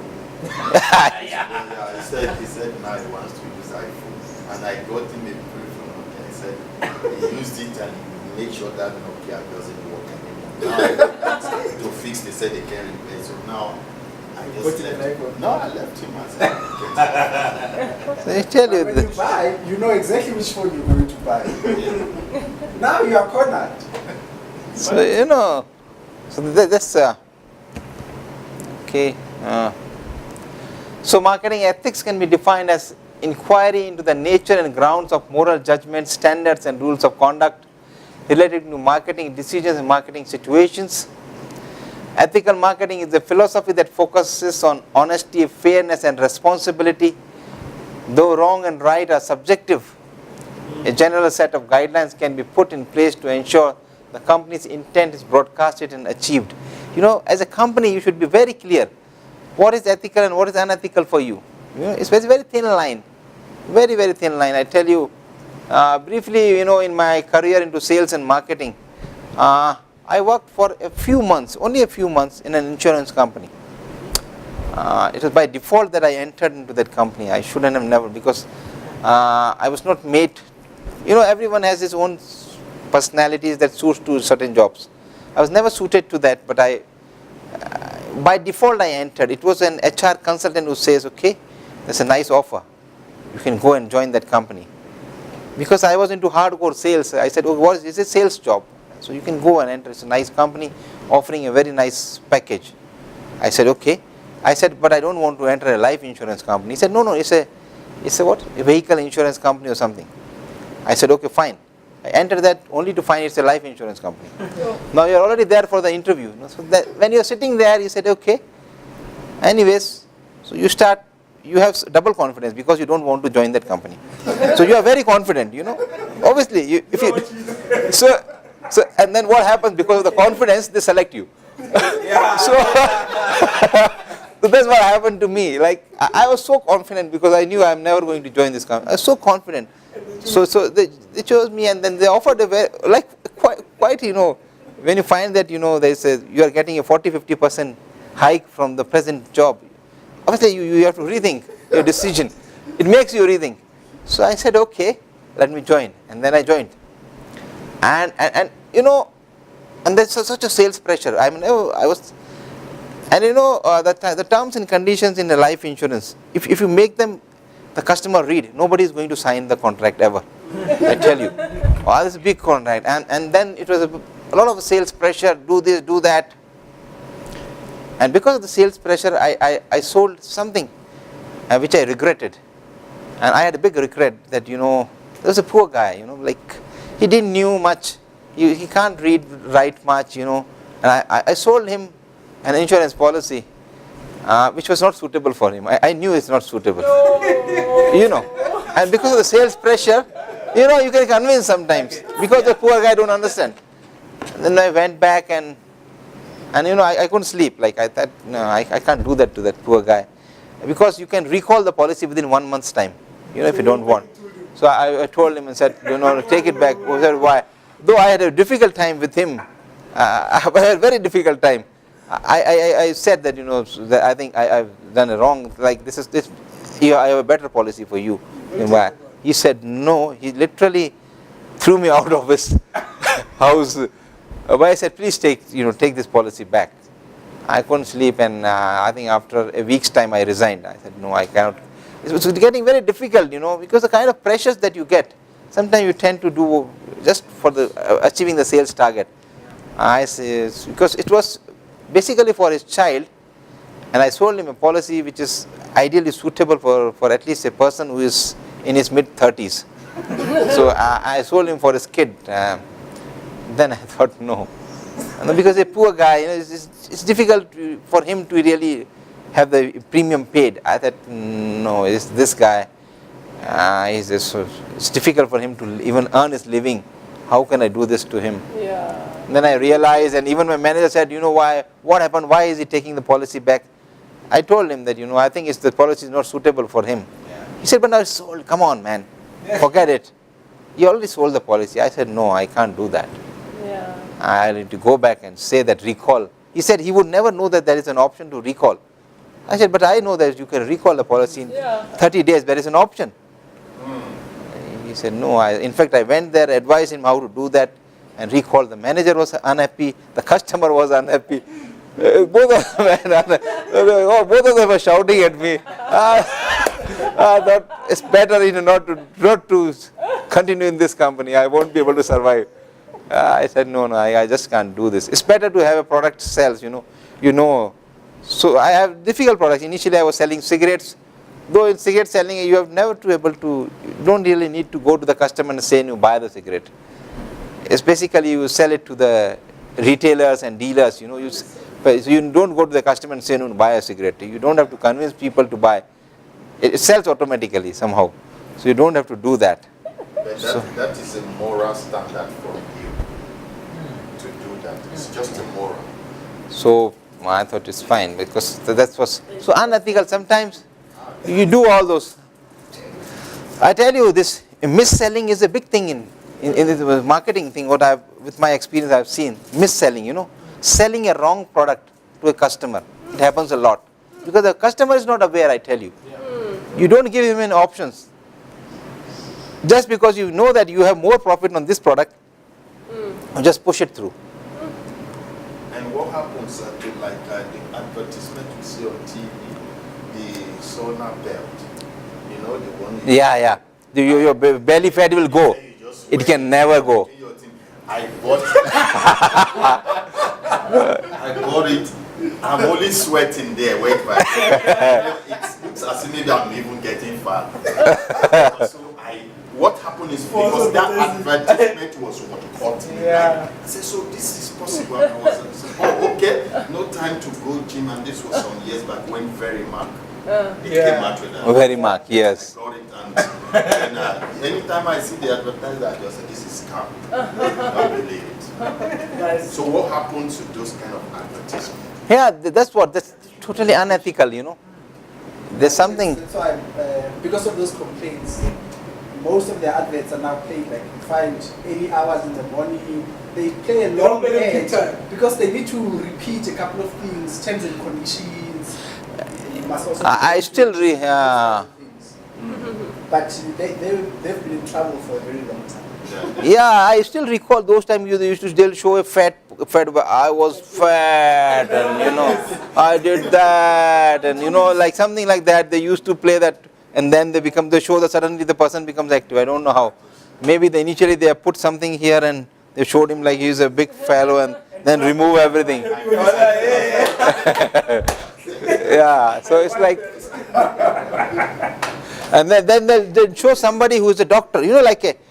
Like an apron and everything, like looks like he is a doctor, and he is simply an actor who had never gone to the college or university, and he is shown as a doctor, and people feel, oh, doctor is saying that you should do this. They are not real doctors; those are actors basically. He never went to a university, and he's a good actor, so that's what he is doing. So like. Those things are like really, I tell you, people get, people see all those things. Sure. So socially responsible organizations value that marketers are expected to support honesty. Honesty means, you whatever you promise, you deliver, It's always good to, under promise and over deliver. That's better. But you over-promise and under-deliver, that's dangerous. But people are just not concerned.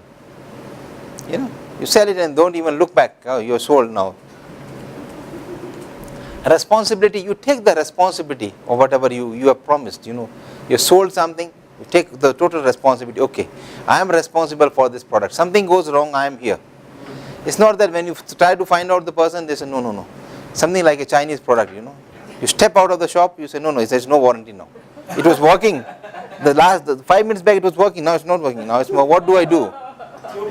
Yeah. So The policy of the shop says you cannot take it back. Yeah. Or did you buy it? So you think. Then fairness. the way you deal with people, you should be fair enough. You should, as a company, you should make profit, but it should not be that you make huge profits. Yeah. Then respect. You have to respect the culture, the tradition of the people. The respect has to be there. And finally, the citizenship. Citizenship is more about the ownership. You own it. The product that you sell, as a market person, when you start to sell a product, if you don't believe in that product, I'm telling you, you can't sell it. It becomes so difficult. You just can't. The insurance policy I never was able to sell because as a concept that never went into my head. Because they were trying to sell an insurance policy as an investment. I said it's not an investment. It's an insurance. Because what they did, they found a wonderful way that, even if people want to invest, it's like an insurance plus investment. I said, these two are two different things. You should have an insurance, and for investment, there are different other options.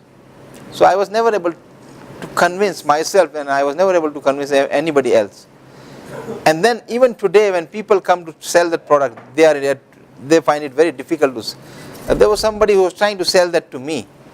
And then I said, come on, man. I said, okay, man. Then I said, see, insurance, just to insure your life, you don't have to pay a huge premium. The very less premium, you can insure your life for a very big amount, or millions. Very less investment. For investment, there are other options in banking products. Many products are there where you can get a very good rate of return. So that somebody came with all that. He came with all that beautiful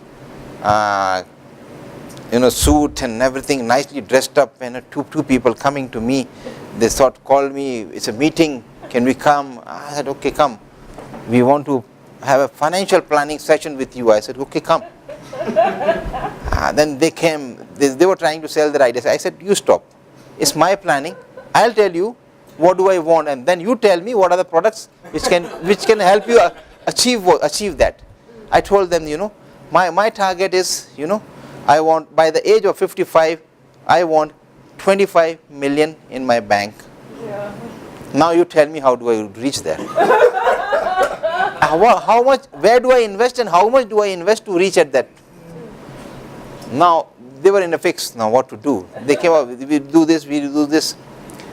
And then there's a beautiful word called assurance. That word is used a lot in the financial and insurance industry. They said, okay, no, we assure you will get this return. I said, assurance? I want a guarantee. Assurance is not guarantee. Yeah, that's right. So I said, no assurance. Don't use this words with me. Don't play the tricks. I worked for 2 months in insurance company. So I know this assurance. What does assurance means? I want a guarantee. Can you guarantee me this? You are asking about my planning.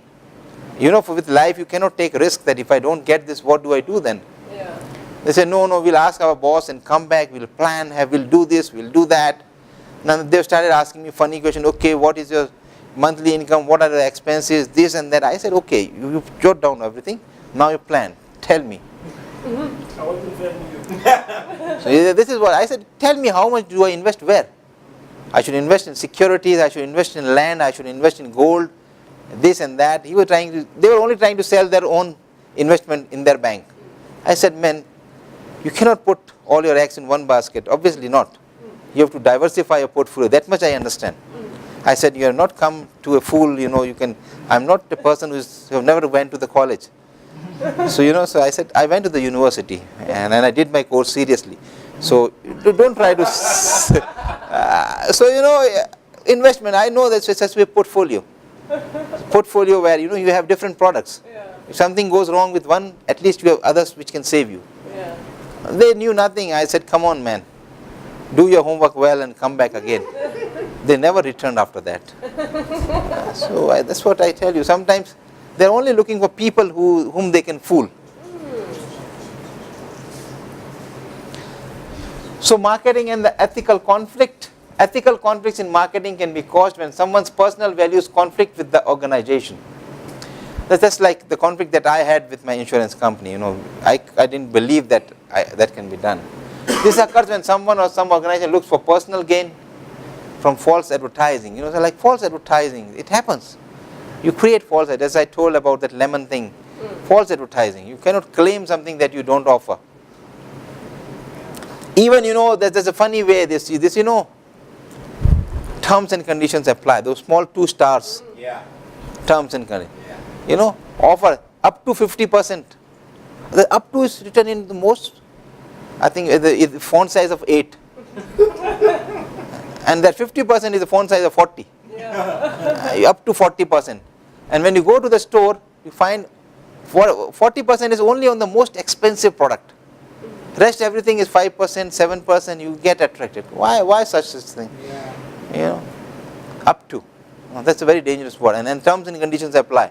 Small letters. And those and terms and conditions they are never able to explain.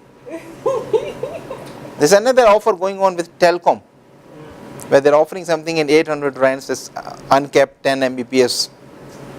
But the terms and conditions still apply. Now what are those terms? Sometimes even they don't know. I asked them for a call back. They called me back. I said they say it's a 24-month contract. I said wonderful. But what happens if I want to break the contract? There should be an option that, no, I'm not able to do that. I said, I'm not a South African. So what happens if I go back to my country after 12 months and I want to end the contract? Now the lady doesn't know. I said, no, why are you calling me then? You should do your homework first, that. I said, that should be this. She said, no, then you have to talk to our finance guys. I said, I'm talking now. At that time, how do I will only enter into a contract once I know the terms and conditions. So, you have to pay something. I said, what is that something? At that time, I said, come on, do your homework well. Even the gym company does that. When we want to cancel our membership last year, they refused us to cancel. And they said, I said, you guys, when you were selling this thing, they pack a lot of books, you can't even read them. Yeah, you can't. That's what that video was talking in the Facebook, that the agreement sucks, you cannot read all those things. I mean, at the end of the day, they were demanding 9,000 something for us to cancel. I think yes, 9 point something. Then I said, no, okay, so I stopped and every other person, then about 2 persons were left on it, and what they did, agreed that they have a certain period when we can cancel it. And after about 3 months or so, they said we are left, we can cancel, but we pay by 1.5 or something like that. But at the end of the day, we canceled some of those ones. So it's, So I think most of those advertisements or so, those terms and conditions is what we don't read majorly, and those are where they are problems. Yeah, the font size is 6 or 7, and there are 40, 50 terms and conditions, which are sometimes so difficult to understand. This is terms and conditions are easy. You can never cancel. That's it. you can never cancel. You can never cancel. They had problems in December where they were reported and people on radio, they were not accepting any cancellations. They want to tell you stories, no, but you signed, but it's more than 2 years, no, it's fine, but you signed. And they know their network is not good. Exactly, so you can never cancel, that's the term and condition. You will pay no forever. Yeah, so. Don't read more, just know that you will never cancel. Yeah, so. But at least if you know before you go in, then it's fine. Yeah, at least tell them. The lady said, no, there's something you have to pay. I said, what is something? You have to be clear, and I need to know that terms in written, that this is how I can cancel. I said, you get a contract and then you want to cancel, you are not allowed to cancel. That shouldn't happen. And especially it happens with public companies, nobody is there to listen to you. A private company, at least there is somebody who you can talk to. So yeah. Hey. Speaker only. Use your ID. You don't want to go there. So now, do you think can large organization be 100% ethical in today's business environment? This stays with the 2 last year's exam. Oh, the one you didn't like. So. I was honest, that's why I was So I don't think, I think I've asked this question for the last 2 years, and the answer is the same. No. Yeah, they can't be ethical. You see that? Now see, Yo,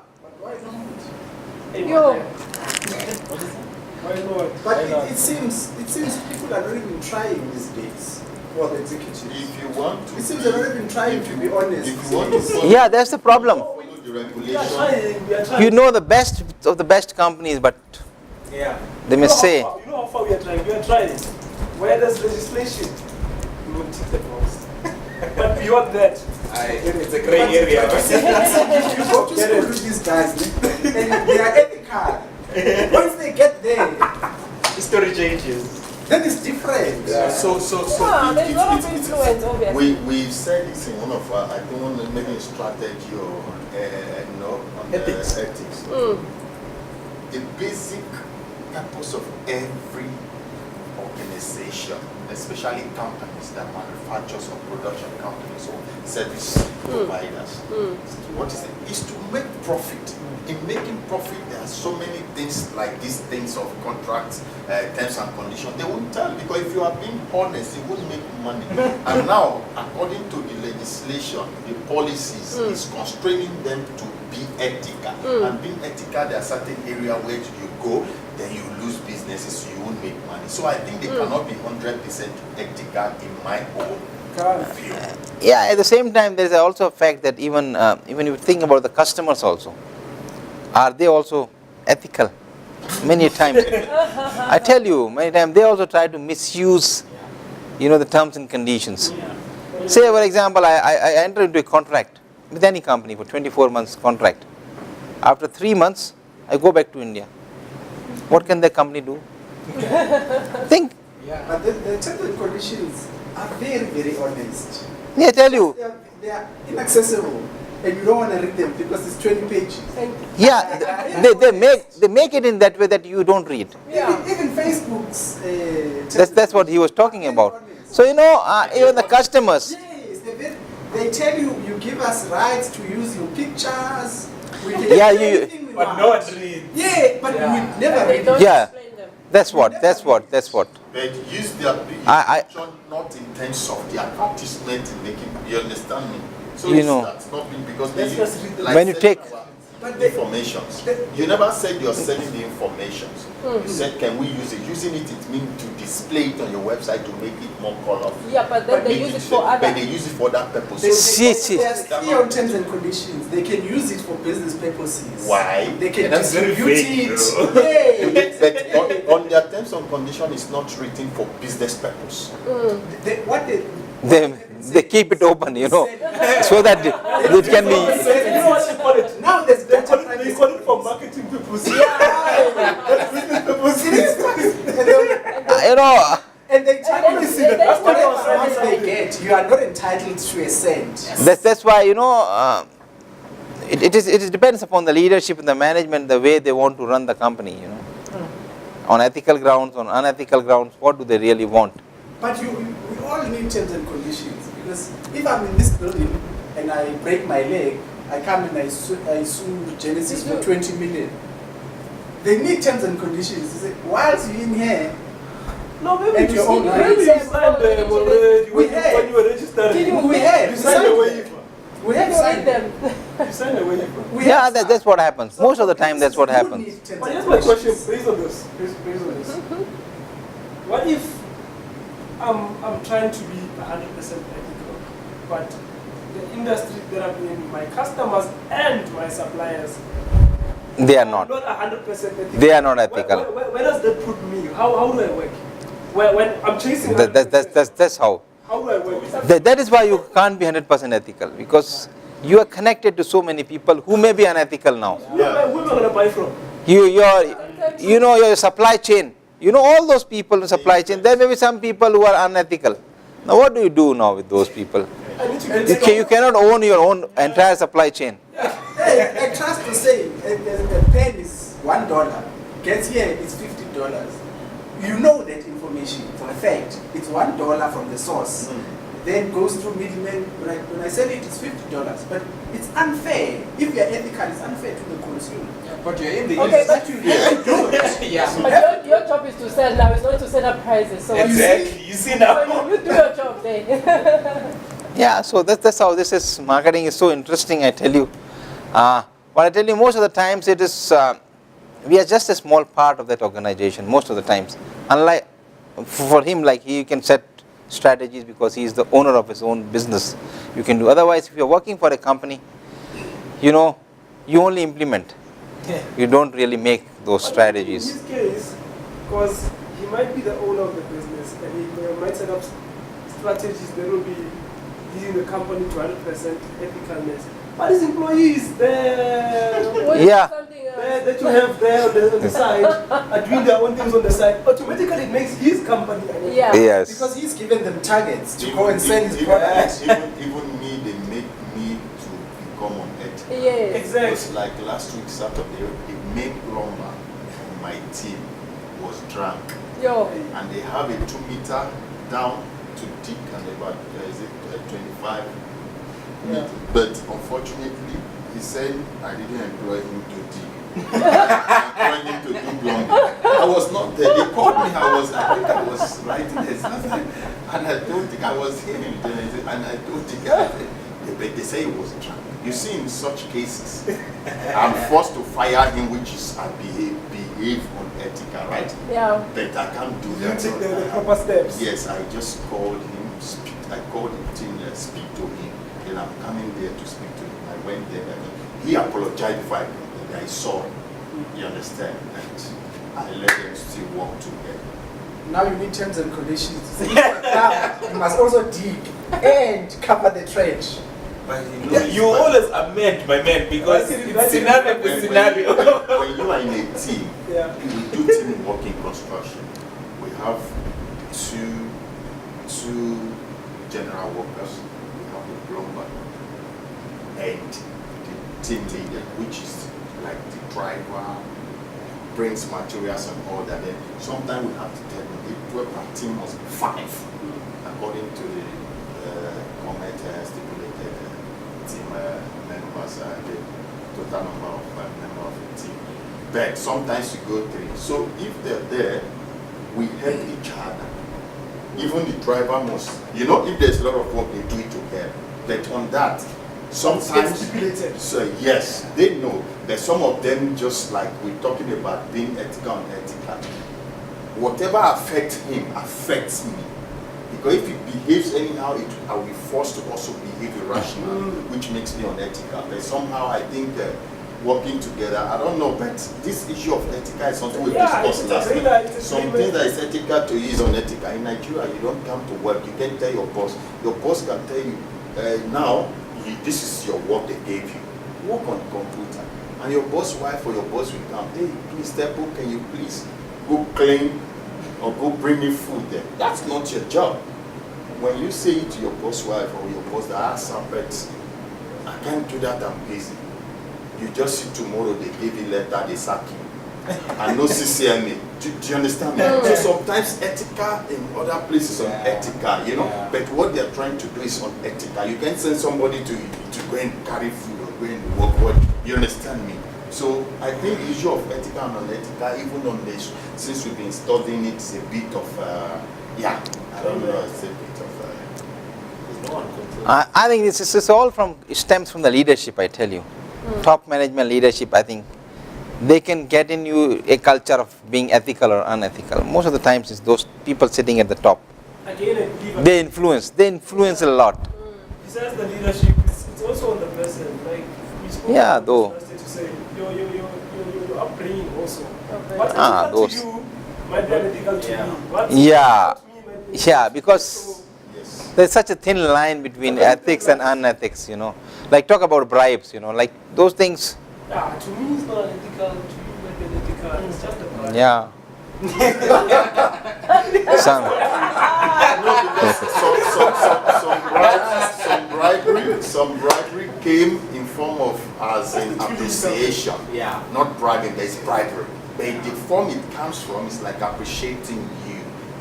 Just like you have been invited, come and dine. Just a cold drink. It's the country that someone came up with the way to set a bribe. And I was just so Just a cold drink. yeah. very expensive one, but she's just a cold drink. You mentioned. Yeah, Yeah. It depends who the leadership of the day is. I mean, the olden days, slavery was legal, it was very ethical. Yeah. Now it's not. You see, And apartheid Yeah. was legal and ethical. and ethical. Now, Yeah, To it the- depends on the to- context to now. the- To the host, to the people perpetrating it is ethical to them. But outrightly, deep down in their heart, They know. because of the profit involved, they knew it's unethical to Yeah. do this to someone. Yeah. Yes, it's because of what is in it. But even our generation, we don't want to pay tolls. And it's law. Yeah. It's law. If Not you bad. don't pay, if you don't use the road and you don't pay, But it's been faulted in the sense that there was no proper consultation with this community. Now, what is happening with besides the point. this This is e-toll? law. It's No, I don't besides the understand. point. Besides the point. So what is happening to those who are not paying? By the way, if it's If low, you're not it's paying, then Yeah. It's ethical. Because I've seen so many people say we don't pay. Many people don't no, pay. And they don't even have that, e-tag machines there in the cars, and they are just passing I by. want to back you up on this one. Guys, you can say all you say. Eh? Government does not consult us on much money to do it anyway. But on this one, we're not doing it. But they not consulted the fellows on No one, They didn't, no one they was didn't ask you. consulted. They told you on the 1st of April that is 15%. But, And it happened. but in a real sense, was it supposed to be like that? That's the Well, question. if I can put a referendum here and say, do you want to pay tax? Not VAT, tax, do you want to pay tax? I can tell you at least 90% of people will say no. No, of course No, not. no. So there are things that the government will not consult you on. No, but tax is different. If you are now introducing a law, for the fact that you're saying it's law, it doesn't mean that it makes it then correct and ethical for the fact that it's called law. You know, No, it's very interesting, I agree with you. I understand what you mean, but here the basic idea of ethics is follow the correct and legal standard. Yeah. Your practice must be open, honest, transparent, and legal. Yes. But If you if don't that pay- practice of coming to the legal part of it and it was not ethical on its own, But let's agree. Let's agree. You earn 50,000 rands, I earn 20,000 rands. We consume the same services. You pay more, I pay less. okay. We consume the same services. So why is that fair? That's exactly what happens in a tax. Some people don't pay tax and they consume free education. You paying here, Yeah. free medical care. You are paying here, Yeah. and you're still paying for them. How fair is that? but No, that no, is a no, social, no, that's that is a different though. responsibility. It's a But responsibility. how fair? How fair is that Extending hands to responsibility? The them. fairness It's is still something. law. No, but the fairness is something else. It's you are obliged. That one you have to. Oh, but guys, But- you told you are blind. You are You are obliged. obliged and you Yeah, are using but the You road. have to. Yeah, but then I don't pay it You are using yeah, the road. but Okay, the- You know, the issue of e-toll is one it's side. not the same as tax It's laws. only in Gauteng, right? You see? And other provinces. They tried this road. Why are they not paying it? You see? We own No. the roads in Gauteng. We are residents. And the tax Use we them all more pay often. tax. Whether you Not are all whether of you pay us. tax. Those who don't, those who don't have the means to pay tax don't. There are those who have the means and are earning a lot of money, they still don't pay tax. That is Many. unethical. Then. Now that one is unethical. That is Yeah. unethical. And I'm saying we are employed by the same company. I earn 5,000 rents, I pay no tax. You earn 50, you pay 41% tax. So how fair is that? Because we are consuming the exact same thing. We have the very same government. In fact, it's worse. I'm consuming. You are paying for me. Yeah. Everything. Yeah, but you're earning him on But it's your money. It's your money. You've worked for it. You've worked for It's not it. yours. So how fair is that? 59% is yours. The 41 is not yours. So, but when my boss hires me, I don't say, hey, Baba, you need to remember 41% goes to that man. Yeah. So increase my salary. My boss is like, hey, Baba, I'm paying you 300,000 rents. And your issue, your e-toll, your SARS is your business, not mine. So I'm still expected to pay. And I'm saying that is also not fair, but it is law. So ethics That one is It's biblical. broad, and it's the most difficult thing. Yeah, it is. I'm yet to meet a person who says I'm 100% honest. It's difficult to find. You know, even in office is the basic thing. You know, we are using office internet to log on to our personal Facebook accounts. Even that is, if you go to that extent, that is also unethical. That's our personal thing. It's not official. Or LinkedIn, or using the Wi-Fi to run our mobile phones, having WhatsApp message. Even if you go to that extent, I take that as benefit. or maybe we will just, or you just take. You make it ethical then. We have all the names for these things. Those small things, you know, sometimes. But at some companies, they just block you. You Yeah. can't even open Gmail or anything on that. Yeah, there are firewalls put in, and there you can't. So whatever they don't block, then it's a benefit. fine. They block everything. They only leave their own services on their Yeah. system. Why didn't they So block if it's not So blocked, which means it becomes a benefit. It's a given. So now it's no longer your ethical problem. Now, because they didn't block it, I must consume. yeah. There's no ethicalness, like, but they opened it so I can use it. It's just a benefit. This is. Very different. So there is a very thin line. Okay. So I think with this we come to the end of the section 2. I think because the section 1 was pretty long. Tomorrow I think we'll do the section 3, 4 and 5 and the assignment discussion. Because basically what is left is the segmentation, targeting, positioning and the 4 P's. Segmentation, targeting, positioning all goes together. You know, it's like one by one. Like, so we'll do it in at one go. You know, so how do you segment? What are the different ways by which you can segment? Then targeting, what are the different options that you have for targeting? Then positioning, how do you create that image in the minds of the customer? And then your 4P policies, you know, strategies. How do you make product strategies, the pricing strategies, the promotional strategies, the different options that you have, and from that you can choose. That's basically what we do tomorrow. And so one thing that we really like to appeal for is, you know, now we can read and understand and listen to you understand this. One thing I would like us to achieve also or accomplish is for us to be able to apply. For example, you ask exam questions. I wish we can have exam questions or an exam like a question whereby what we are being taught in terms of all the segmentation, target, position and all that, how do you apply it? I have a bit of problem challenge in that since I've been studying application, you understand? I do things differently in my company, but now when it's here starting, there is a particular pattern which is a standardized way of doing it. I need to know if I can accomplish or we can all accomplish. I don't know if you have to understand. Did you get my point? A practical application of this will be so good for me. Okay, I think we'll discuss that a bit of that tomorrow. But very briefly, I can tell you, you know, for your exams, most of the time it's a case study based. You know, you have a case study. So basically, it's you say, okay, how do you apply these models in that case? You know, okay. So you are putting yourself into the shoes of a marketing manager.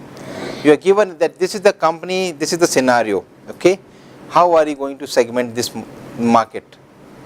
How are you going to develop the positioning strategy for this market? How are you going to develop the 4P strategy or the promotional strategy for this market? It's pure application. You know, that's how we normally. And what you do is, how do you do that? Say, for example, I ask you, okay, what will be your promotional strategy? Say, it's very easy to say that, you know, your promotional strategy will be, you have run a TV advert and a social media and this and this. Maybe you finish up in 5-10 lines. The best way to answer is, conceptually you say, okay, the different options that I have is number 1, 2, 3, 4, 5. And then you say, out of this 5, I'll use this 2.